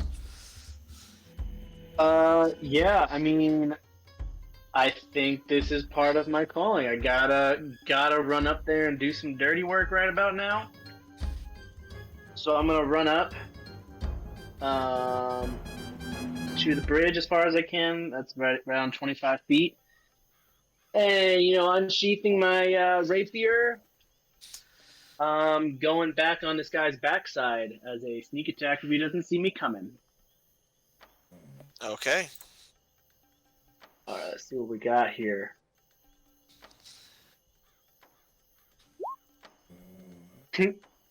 Does a 9 hit? A 9 does not hit. Oh boy. All right. Bonus action coming in with the arcane cards, rolling up a sleeve with my free hand, pulling out a card, and just tossing it right below this guy's tentacle eyes onto his weird shapen nose thing that he's got going on. All right. 13. That is a miss. Oh my god, this is a terrible day. Okay.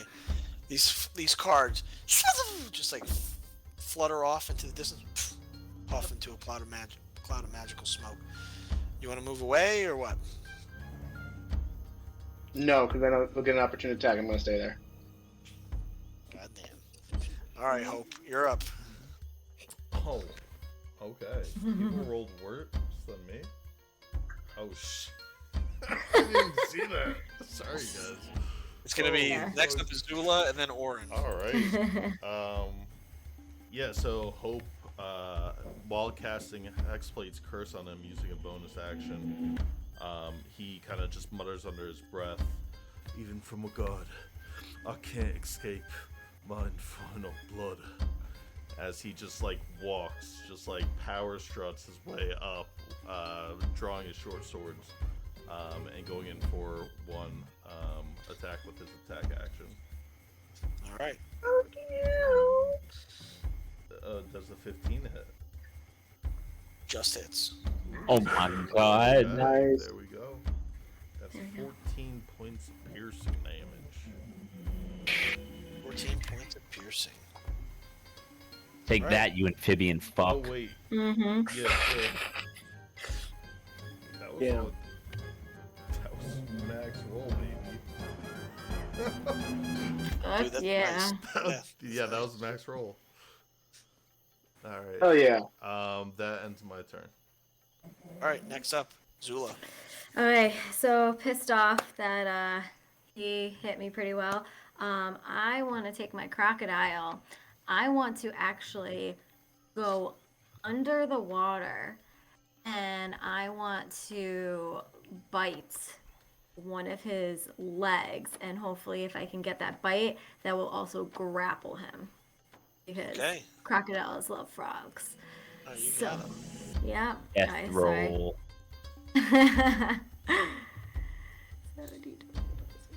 I love this combat music.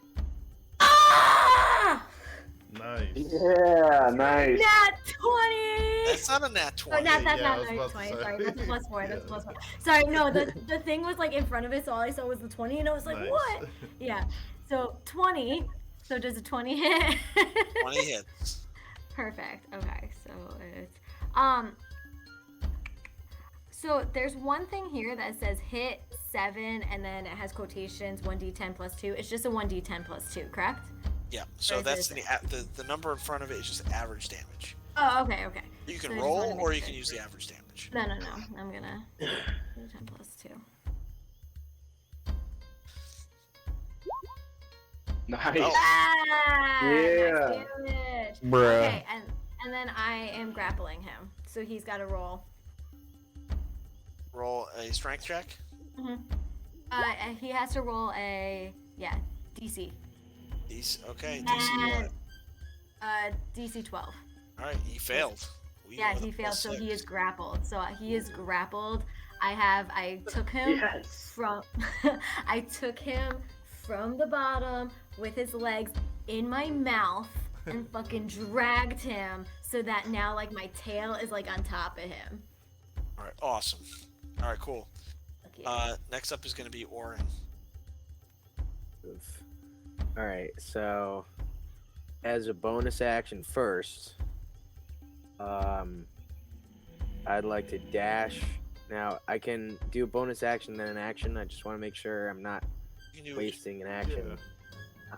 I'm gonna sling my backpack off forcefully, but as gently as I can, and just put it in this bush right here. Tuck it really deep into the bush, Okay, you got it. and I shout, "Brace yourselves!" Oh no. And I cast twinned with the careful, or combined with the careful spell meta magic. I cast Rhymes Binding. Oh. What does that do? Yeah, what does You can- that do? You can post I it. cast it. This it is from says input value. Fizban's Cast treasury, it. by the way. Okay, cool. Cast Cool. at level 4. Vertical energy emanates from you in a 3-foot cone.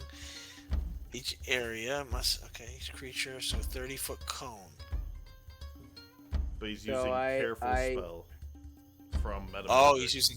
Okay, cool. All right, Oh, you can put that in the chat. all right, gotcha. So 3d6. Okay, so Constitution saving throw on a failed. Okay, hold on. On a failed save through. Oh, okay. So it needs to make a Constitution saving throw. 13. Well, save is 14, yeah. Against my spell save DC. Oh, Yep. it's 14. It says it on Would the. be 14. Yeah. Up on It's there, 14. so he You missed. Bruh. fails. All right, so awesome. So it takes roll that 3d8, please. Okay. And then, so careful. First off, excellent usage, Nick. But just to be fair, meta magic, it allows us to succeed on the saving throw, which is good. There are still some effects. Yes, no, Because we'll still take half damage. Yeah. But that was really good usage of it. Sorry about that. So 3d8. I hope I'm doing this right. Yeah. All right, cool. 12 points of cold damage. Zula, what's your HP look like? I was gonna say so. I would say she's under the water. Oh, Okay. okay. That's Okay. cool. Perfect. What I can about hold me my and breath for Bliss? 15 minutes. So. We're affected by that, Nick. That's it. That's all I do with my queen. Were we? No, I'm asking Yeah. a question. Yeah, that's what. Yeah. Okay, dokie. So we're just taking half of 12. Yeah. 6 points of cold damage. All right, cool. Good thing Is we that had turn? that 10 hit points. Is that your turn, Nick? That is it. All right. So, Heemoth is going to chuckle. Do you think this petty? It's not me. And both of his tentacles on his right side reach out. One of them attacking Bliss, and one of them attacking Hope. He can't because he's grappled. He can attack while he's grappled. He just has disadvantage on the attacks. Being restrained, he can't make attacks. Until this grapple ends, the target is restrained. Okay. He is completely restrained. He cannot do anything. Restrained, you can still attack. It's just at disadvantage. Oh. In anything, you're still able to attack. It's just restrained grants the disadvantage, which is awesome because it also grants advantage for us. Yeah. Yeah. He also can't move. Yeah, so, there we go. Okay, I guess. Okay. Gotcha. So it's going to attack. It's going to attack Bliss for a tentacle attack. It's going to attack Hope with a tentacle attack. So this first one is going to be for Bliss. That's a 14. miss, sir. And remember, This they're at one- disadvantage. Oh, okay. That's a miss. I just Well, want to that make sure. first one missed. Hey, I'm just making sure when it becomes my turn. 12. At 29. At 12, would not hit. All right, so it lashes out with its tentacles. It's unable to land its attack. Let's see, can it do anything else with the bonus action? It cannot. This is the end of its turn. Next up is going to be who is up next? Kashta. Jorg, did you go? Or are you? Yorg didn't go. Oh, Yeah. where's Yorg? We're at the top of the list again. Yorg was a match with me. He should have went before or after me. Oh, gotcha. Technically, he All right, should have went before. we'll make Yorg go now, and then he'll take his another turn after Bliss. Just Yorg, trying whatever. to skip Yorig. The same numbers. Go ahead. Fuck. Can't do that. That'll kill people. Going straight Yorig style, just taking it out another. Let's go with the sand hourglass clock, and whipping it at this monster for a nice chaos bolt. Okay. Was that on my spell sheet? I think I did put that on my spell sheet. And what damage type are you picking? Very important. Depends what I roll. Okay. But let me just do. Something good or bad can happen. Oh, even better.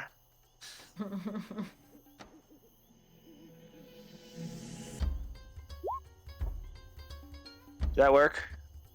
Yeah, it did. No, I hate how it fucking does that. Alright, I'm just gonna roll the d20 for the attack. Oh, man. 11. That is a miss. Sweet. Take You said... Yeah, I'm done. That's my turn. You're gonna get another turn like right after Kashta and Bliss. Kashta, you're up. All right, I would cast Mind Sliver as a cantrip. creature you can see within range, 60 feet. Target must make an intelligence saving throw or take 1d6 worth of damage. And subtract 1d4 from the next saving throw it makes before the end of my next turn. Rolled a -1. Yeah, that don't count. So 1d6. Oh, I can't roll it off the spell. Wait. No, I can't roll it off the spell. That stinks.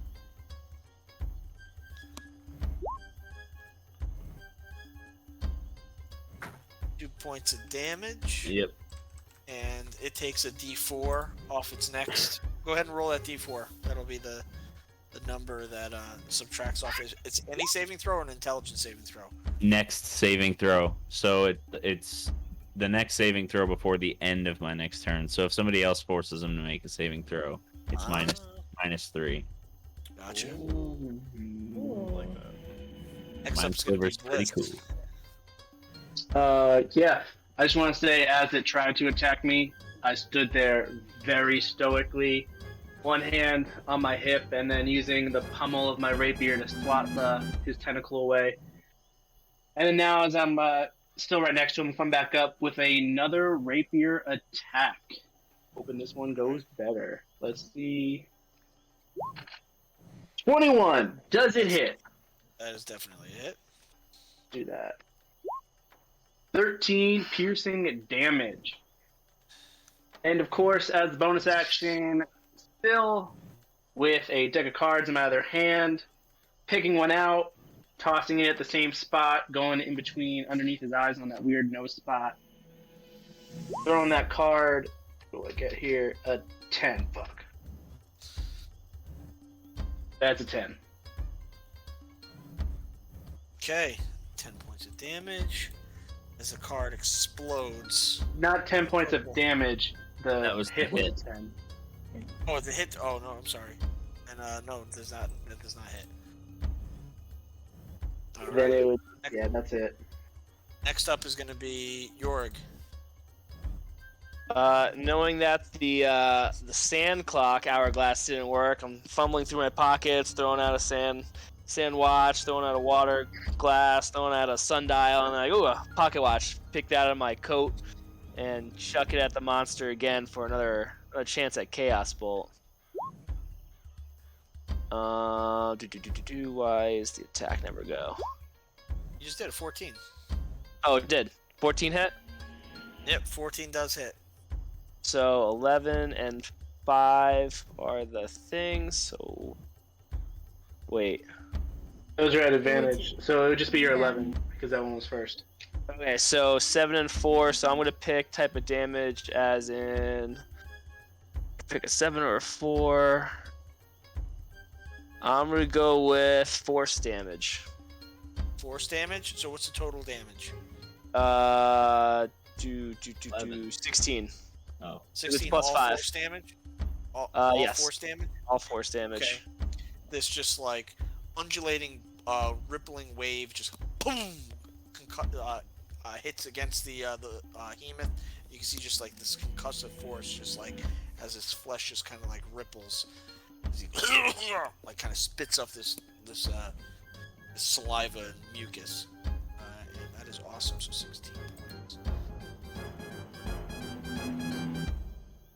He's still standing. Next up in the initiative order is going to be Hope. All right, so I am just looking around and seeing just like everyone just come in and just like absolutely unify in this moment. Just coming down with like one kind of channeling part of Hope's reason for being here, and his kind of infernal calling. He's actually going to use his legacy and use his bonus action to cast Searing Smite, which I can post Okay. in the chat. What do I do with that? Yeah, so it's being cast at 2nd level. So the next time I make a melee weapon attack, and for the spell's duration, the attack deals an extra, because it's 2nd level, 2d6 fire damage. You'll make a Constitution saving throw On a failed save, you catch fire. Okay. Damn, son. So I'm gonna go in with my attack now. So I guess I should go in with my attack. That's gonna be this one. Does a 25 hit? Yes. So that's 11 piercing damage, and I'm gonna roll 2d6 for the fire damage. That's 8. So Baby. he And takes then- 4. He takes 4 because he's in water. Okay. He gets to pass the saving throw too, Yeah, right? So the Constitution saving throw. Of 15. Oof. Damn. Does it? Wait, does that -3 come in? For what -3? Oh, my -3. Process. From... Oh yeah. Yeah, So it's a that's 15. -3. Yep, it's a 15. Does that mean it hits or that it? Your that save. meets It made a save. What's your save? Made the Oh, save. 15. it made it. 15. It just Okay. made it. Yeah. All right. Yeah, that ends my turn as you guys just see Hope kind of just like, just like slash in.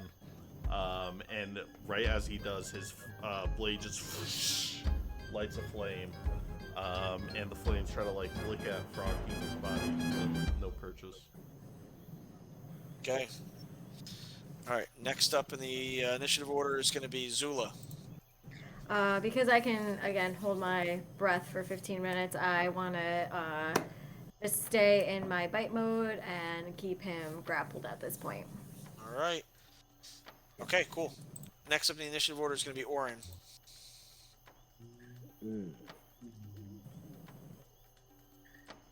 How much does this guy weigh? I would say. Let me see. I would say he's probably equivalent in weight to an elephant. We'll say elephant weight is about 13,000 pounds. All right, well, maybe next time. I like where you're going with it. I know.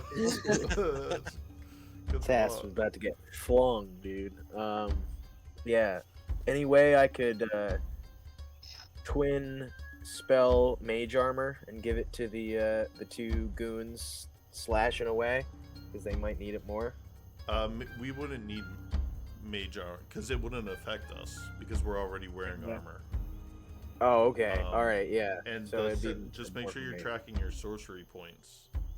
Yep. So I have I only expended one this Okay. round. So I'm gonna cast I think I'm gonna cast Rhymes Binding Ice again. Because that is keeping him solidified in this situation. So because everything else is gonna hurt you guys. So I'm gonna cast Rhymes Binding Ice. Actually, no, I can't do that because that hurts too. There's a lot of stuff that you guys would have to roll for. I'm sorry, but I mean, Ooh. just aim a little left. It's a 30-foot cone. True. Well, I'm underwater, so you can't hurt me. just to change it up, I'm gonna cast Snowball Storm instead, which has a smaller area of. So I'm gonna just like pound his ass with hard snowballs. All right. 5-foot radius sphere, point of dexterity saving throw. And I want to aim for his eyeballs. Okay. Cool. So it's like right in the center of him. It's gonna make a dex save. What is his dexterity at? If he's still restrained, that's also at disadvantage. Yep. So. Damn. 5. So it failed the saving throw. I guess it's gonna take that 3d6 cold damage. Okay. I shall roll with 3d6. Blip. 12 points damage. All right. Let me put that in there. You guys. There's no way. Oh no, I was gonna ask if it was at advantage at any point. But No, it wouldn't. Advantage wouldn't affect that. Okay. All right, so you can see now, like bits of it are starting to freeze, like its warts and boils are freezing and starting to like chip away and ooze down its back. Right. Next up in the initiative order is back up to the frog Heemoth, who is now going to plunge down into the water and make a bite attack against Zula, and that is a +10 to hit. Is it at disadvantage? Or Is is it it disadvantage? It is still grappled? disadvantage. Okay, just checking. Just checking. Well, 13 hit. What is Shit, what- yeah. A 13 will hit the crocodile. Okay, it is going to take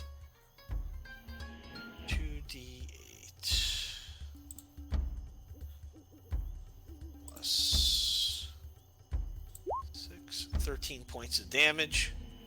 Yeah. Crocodile is done. So, So I wild shape back into Zula in the water. all right. So that's So, fun. Now I need you to. Oh, you don't have to make a saving throw because now that you are a medium or smaller creature, you are swallowed. You are currently blinded and restrained. You have total cover against attacks, other outside effects outside of the frog Heemoth, and you take 10 acid damage at the start of each of the frog Heemoth's turn. So Zula has been swallowed. With its second attack, it is going to whip at Bliss. It's going to make that attack.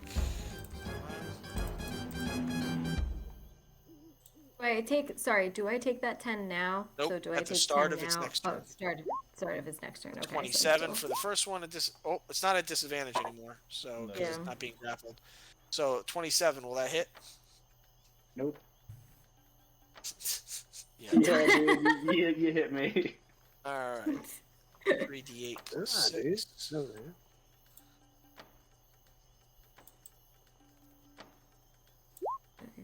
Oh, 25 points of damage.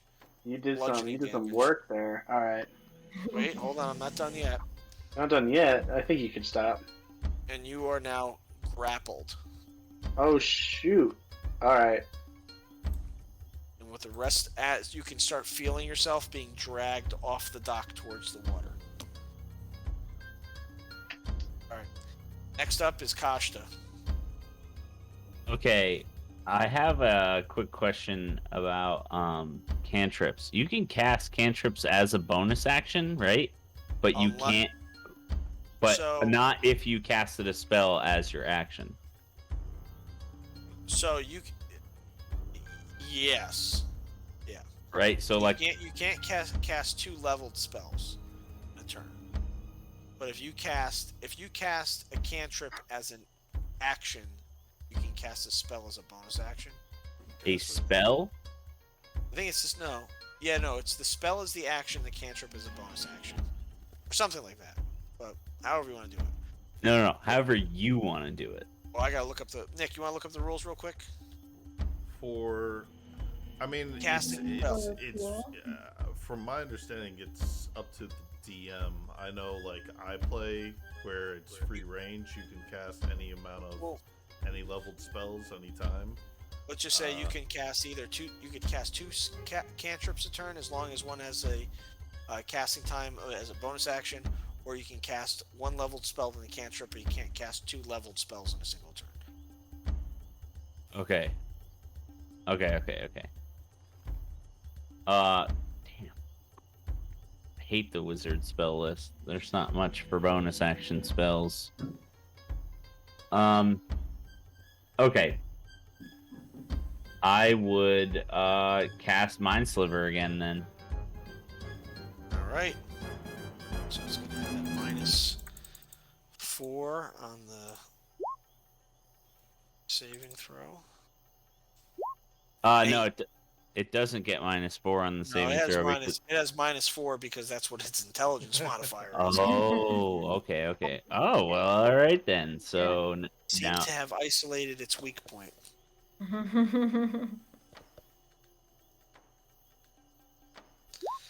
5 damage. 5 points of damage.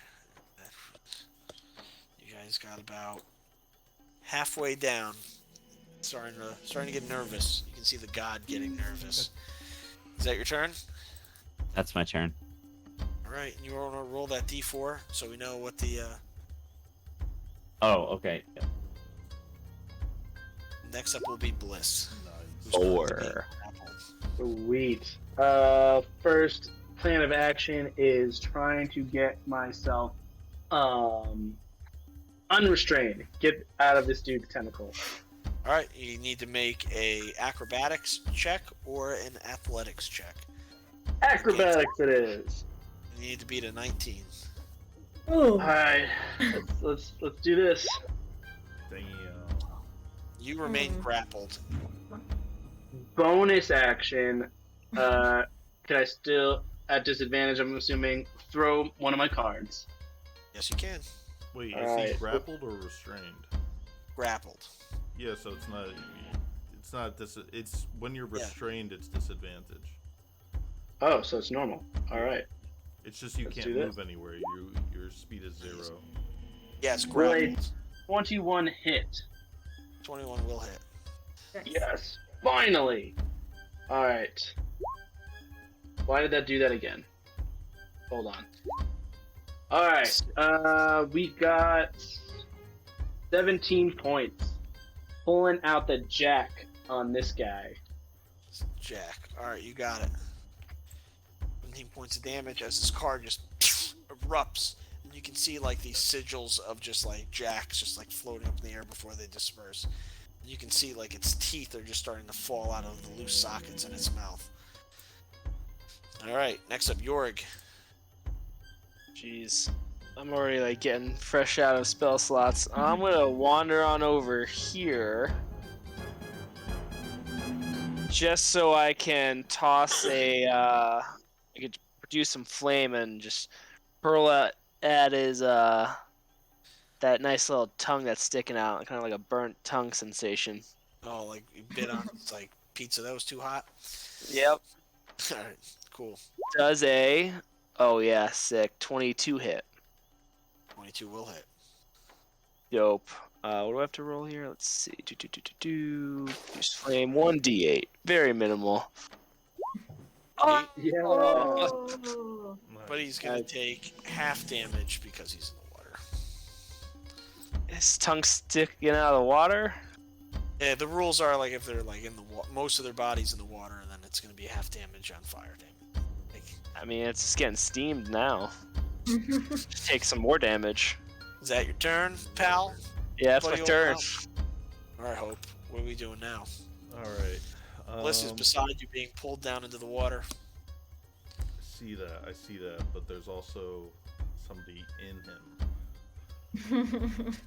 Yep.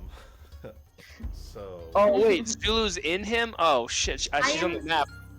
Swallow. Oh, yeah, I saw you on the map. That's why I didn't make my. Oh. I would have Oh, made yeah, a different sorry. move. I am him. I will put it right there. Yeah, I would have definitely made a different move. All right, Alright. all good. I'm that's- going no, to it's fine. use I my mean- last spell slot to cast Hex on him. X it is. And for that specifically, because Hex is built for this kind of challenge, also choose one ability. When you cast a spell, the target has disadvantage on ability checks made with that chosen ability.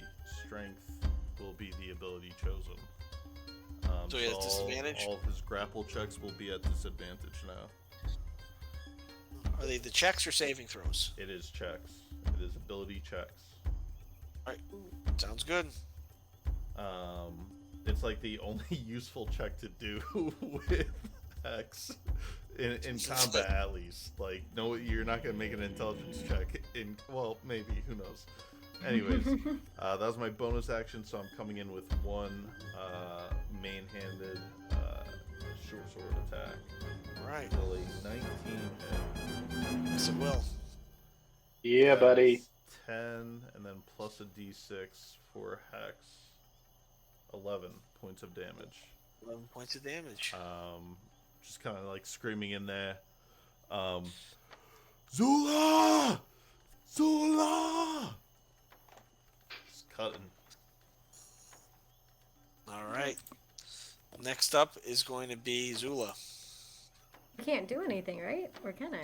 You can attack at disadvantage. You're restrained and Insi- blinded. inside? Mm-hmm. Yes. Ooh. Okay, You so are I'm gonna do this. blinded and restrained, and you have total cover. Okay. So concentration spells. Can't do. What's total cover? That means that you cannot be targeted with an attack. So she's Essentially, would she technically be okay if we fuck this thing up? yeah. Can't do that inside. Okay. Okay. I'm going to. Sorry, I thought I couldn't do anything, so I'm not as prepared. I apologize. I'm going to take my bonus action and do Shillelagh, and I'm gonna do it on my. I can do it on my moonsicle, correct? Nope. You can No, do it it's only on my great club. Yeah. Okay, so I'm going to do my shillelagh on my club, and I'm going to just attack inside with my club. All And right. that, you said that's with disadvantage, correct? Disadvantage. Okay, so I put it at disadvantage. Okay. Damn, I would have done a 20. Nope. So I'm guessing an 8 doesn't hit. Nope. Yep, okay, so I'm just chilling. Warren. You're muted. Muted. So to be clear, we can attack the outside of this thing and kill it, and Zula remains unharmed within its bowels. Yes. Even though she takes 10 damage every turn think- that she has. It's like gullet damage. It's like the stomach Every turn damage. he has. I mean, if you slam a spear into it, I'm sure there's a chance you'll hit Zula. I mean, I was just slashing at it and nothing happened. Go like so- head up. Fresh Like out of head spears. up. I'm just giving just saying. Yeah, no, Head don't want up. no more ice knives for me. Okay, so I see, because this is like, depending on whether or not I could hurt her, I was going to do 2 different things, but this is going to be totally the coolest one. Number 1, I'm at level 4, which means I have 4 spell slots, so I'm actually only at 3 sorcery points left. I am going to see that my Snowball Storm is effective, but it's not nearly as effective as I want it to be. So my other hand reaches up, and with twinned spell attached, I cast Ice Storm. Is that a targeted spell or is that an area effect spell? It is. Wait. So you can only use twin spell on something that targets a specific creature. Oh, So you okay, can I do- can't twin this one. No, you can twin like I think Ray of Frost. You can definitely twin. Yeah, that's also a level 4 spell. I can't use Ice Storm at level 4. No, I thought like it's a level 4, like It's like a 4th level, a not 4th a level level 4. spell. Yeah. It's not a level 4 spell. It's a 4th level spell. I thought we were at 4th level. No, but like The- spell the slots are spell different. slotting is different. It only goes up to 9. Right now, at doesn't level match 4, your you level. should only have 2nd level spells. Huh. Okay. You can So, do twinned Ray of Frost. Yeah, if you Twin want. Ray of Frost. What's that, Tim? I think meta magic also you only get to use it once. No, you can use that as many times as your sorcery points. Oh, you can? Yeah. I thought you could only use it once. Shut up, Tim. Don't know. No, you could use it 2 times in a round. It doesn't matter. Sorcerers can manipulate and bend magic to their will. You child. Pretty nifty. So then, all right. I'm going to twin Ray of Frost and cast it upon his bitch ass. All right, so 23 hits. Roll for the other hit.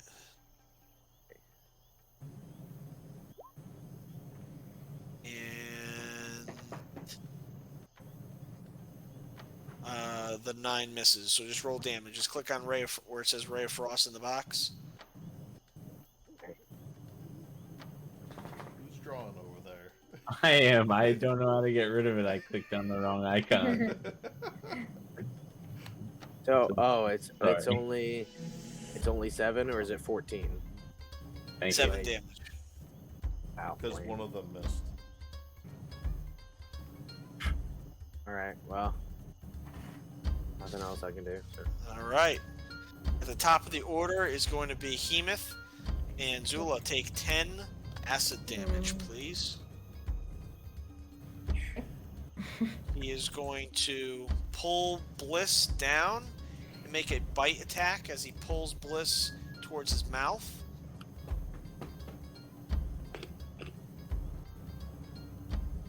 On 11. Oh, it's a nat 1. Won't hit.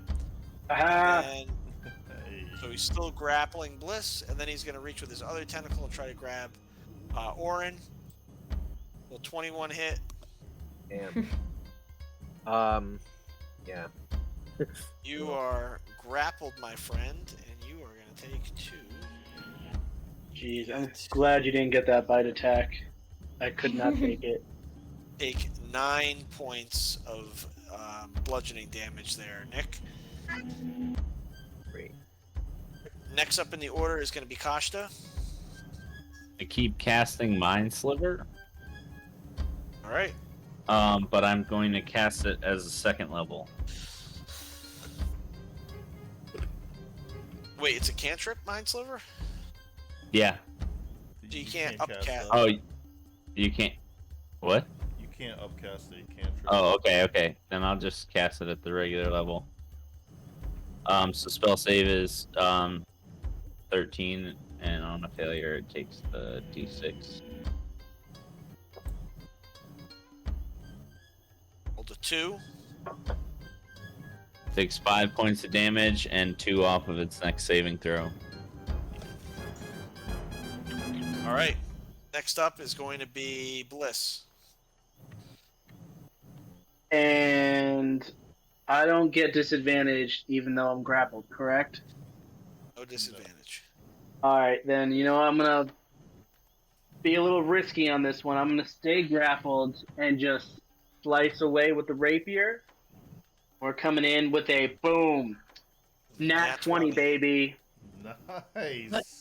Finally, one for tonight. Would that be And considered then- sneak attack? Because I'm also engaged with it within 5 feet. Yeah, I would say so. Alright, so let's do 11 plus 6 plus the good old sneak attack. Oh, that's another 6. And what do I do with it being a nat 20? Double it. That's 23, 46 points of damage. Damn. Come up with the man. rapier, and you have one arm free, and you just loop down, sever the tentacle, fall down, and as you're falling down, you plunge the tentacle into its body, and you careen down like a pirate on a sail, opening its bowels, and Zula just Yeah. spills out in a pool of slime into the water. And you can see the orange light that was radiating from its 3 eyes on its stalk just flicker and go out as it just sinks down into the water. That is the You end. think that was gonna happen when you were watching through the mud, buddy? Yeah, get it. You can, at this time, who's holding the totem? Gold totem. That'd be me. So the frog Heemoth, you see this orange light come out of the water, zip into the totem, and Heemoth's voice just kind of chuckles through the totem. It says,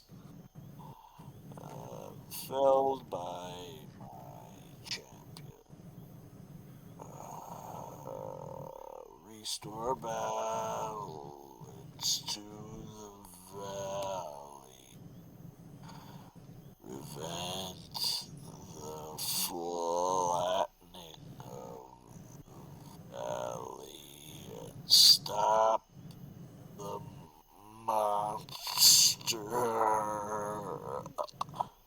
And that's it. And he sinks down, and the idol, when you're holding it, you hold on to it, you can feel tremendous energy coming off of it as you hold it in your hands.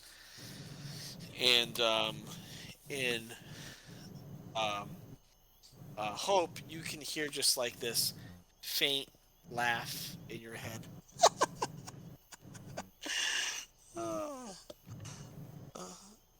The heavens. And it stops.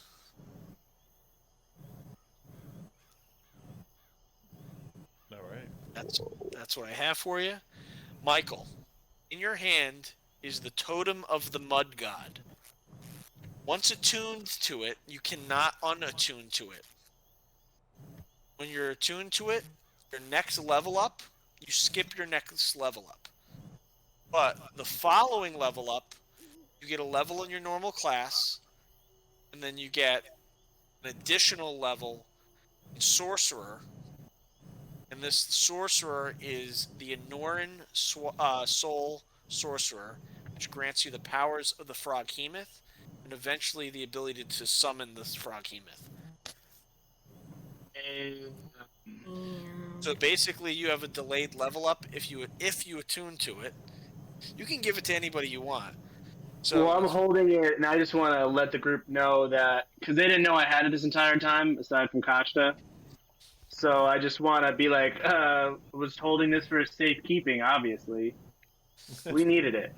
So just so you understand, I'm gonna send you. I'll send everybody Yeah. this. So as level everyone up. goes to 5, if I choose to attune, I skip 5, but once we hit 6, I get those stipulations that you were just talking about.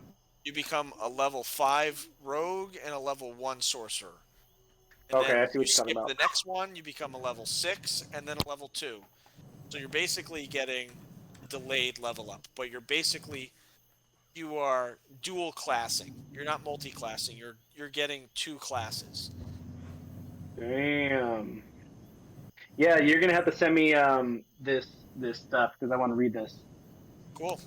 And that's all I have for you guys. What do you guys think? Am I still blind? Or is that? You were just like floating on your back in this slime.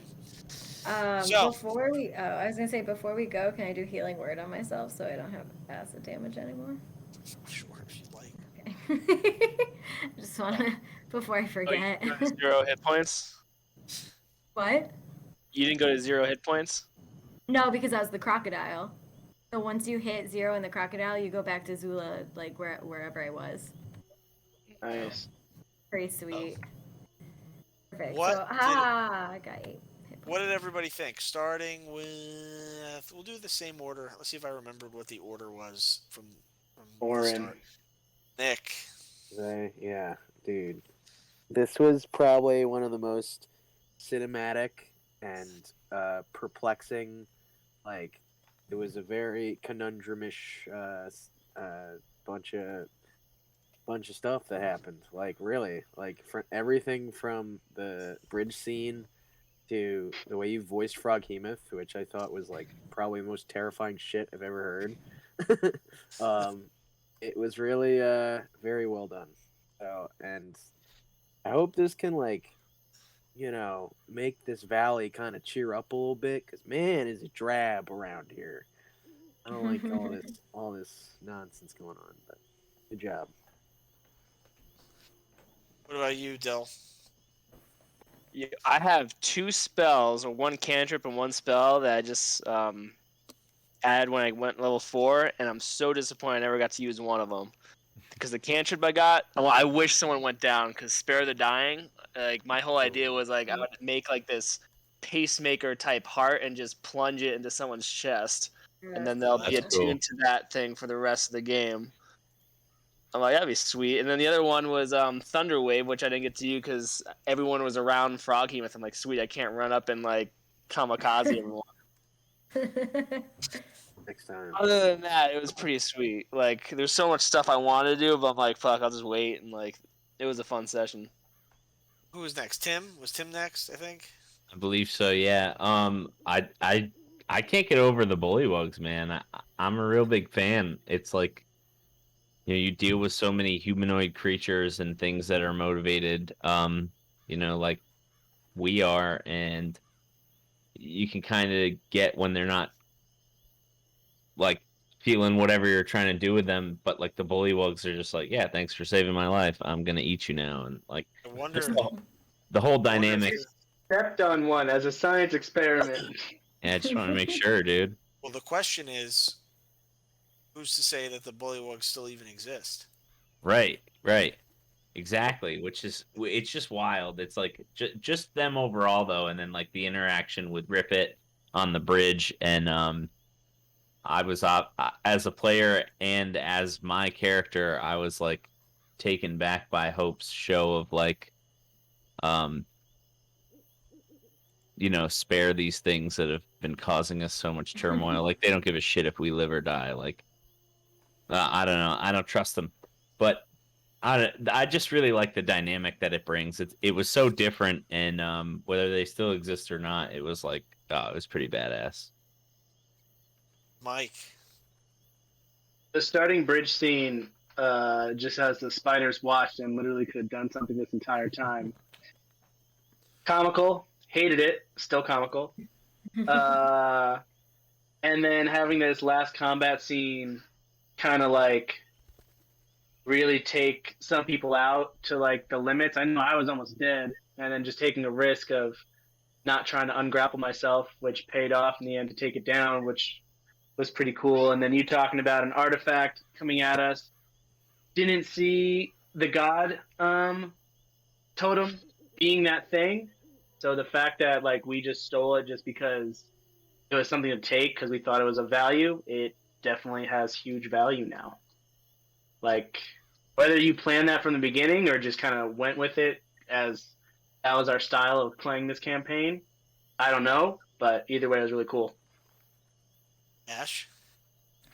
Yeah, I'm gonna go with everyone with that bridge scene. That was just like intense, and then I loved how you put in like that side of the guys. Like you could just ask, my spiders would have helped, but no, we have to kill like all these people before we cross. So that was I was happy that none of us died, so that was nice. And yeah, that was just intense. I was excited to do Wild Shape today. Um, and yeah, that was pretty good. What about you, Nick? Me? Because back how many sessions ago? I think it was like session like 3 or 4 Mm-hmm. where Xerxes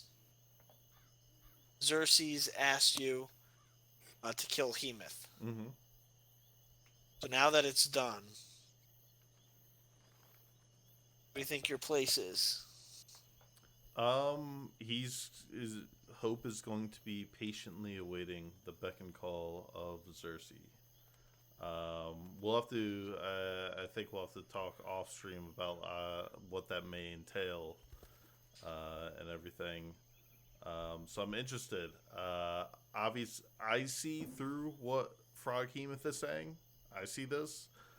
What is that? So So what is well, Nick's? I I wanna hear don't what want. Nick has. I don't want to like. Put it out there. Well, This is speculation, man. the only speculation. Well, also some of it reveals stuff about Xerxes that I don't want to reveal yet. But again, as a player, I see your naming of these different this triage, right? And I'm like, okay, that's cool. But playing Loreno, right? Playing Hope, I have to be like, no, Hope doesn't see this at all. He's fully loyal and fully faithful, and we'll see it through. Were Well, you guys surprised that Heemoth was the god and not the monster? I am. Yeah, that's also another thing I wanted to address is that perhaps the roles that we have come to understand have been reversed, and this angelic creature is perhaps the bad guy, and the Hemoth guy is maybe he keeps mentioning to restore balance and to cleanse this valley. So Who's to maybe say? this guy. I was gonna say, who's to say this Frog Hemoth wasn't lying? He was killing Yeah. innocent children to Yeah. suit his own needs. But haven't So- we eaten The our share of balance is frogs? distorted. I feel What like did it- every deity has had children Yeah. killed in their name. What what If you're Oh. saying killing children is bad, are you saying Anakin Skywalker is bad? I'm saying the prequels are bad. Yeah. My God. my thing is You that are? Oh, I like the prequels. For the what memes, I've yeah. noticed. I like the first one. My thing is that I've noticed everything's in threes, and that's like something that we should like definitely look into because the brothers, the Yave brothers, that was in threes. You know, the god, the monster, and warriors.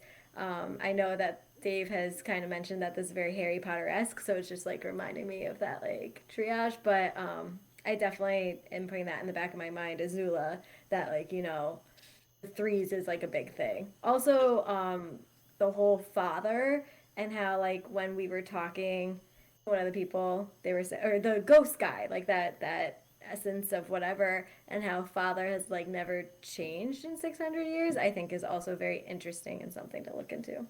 So, I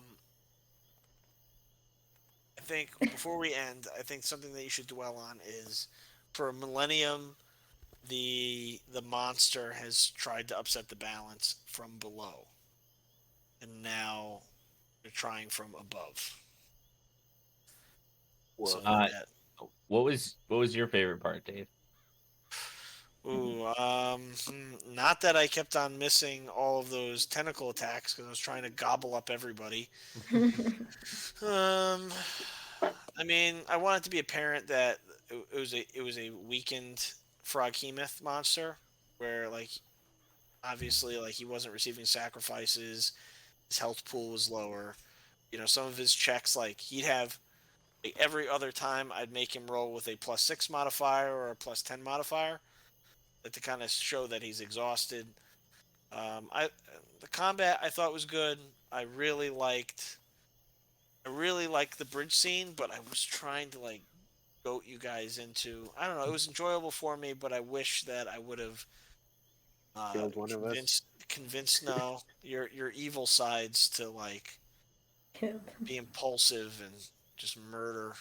Didn't do it. Push this guy Never. off the ledge. And I was You're also getting expecting me like you guys close. to. And then once Heemoth was just like, "Yeah, I'm the god, and the monster is upsetting the balance. And you're about to create, commit a great sin." And I was like, "Okay, maybe they'll befriend this thing." And you're like, "Nope." No. Oh, Hope was always So- going to attack, no matter what. I just So- didn't I agree- find that believe really him. interesting about the like save the bullywugs, but fuck this thing. Fuck their god. Hope is vehemently against gods. But follows a god. Nope, does not follow a god. Follows an angel. But oh, okay. I don't know. Aren't angels part of If you Deity? want to talk to Hope about that in character, Hope has a whole thing set up for that conversation. Something I came up with before the first Gosh, is episode like- because it was something very core to his character. Yeah, so I had to Do make you know- sure he could rationalize it. You know how hard it was for me not to just like drop that thing's tentacle on the bush and crush that owlbear egg? Yeah, I knew as soon as Nick put it in the bush, I was like, that thing's gonna get fucking scrambled. I was also gonna say that like it was as being one of the primary DPS, like obviously just like it was just very consistent tonight. It was nice for a change having the aggro taken off of me because like Zula was restraining him and all that, so I wasn't getting slammed this combat. And that felt Got you. really I nice. always got you. I always got you. Like everyone else was inflicting all these different conditions. I could see Dave being like, I want to do this, but this has to happen first. Yeah, dude. I was just like, man, if this grapple needs to end. Yep. Got your support. Anyways, that's all I have for you. I hope everybody enjoyed watching, and hopefully you guys enjoyed the session. I thought it was a good one. Yeah. It was. But you guys killed a god, a CR10. Well, I'd probably call it more like a CR8. I like a CR8, CR9, just because I dropped it down a little bit. But goodbye, everyone. All right. Take Goodbye. Signing off.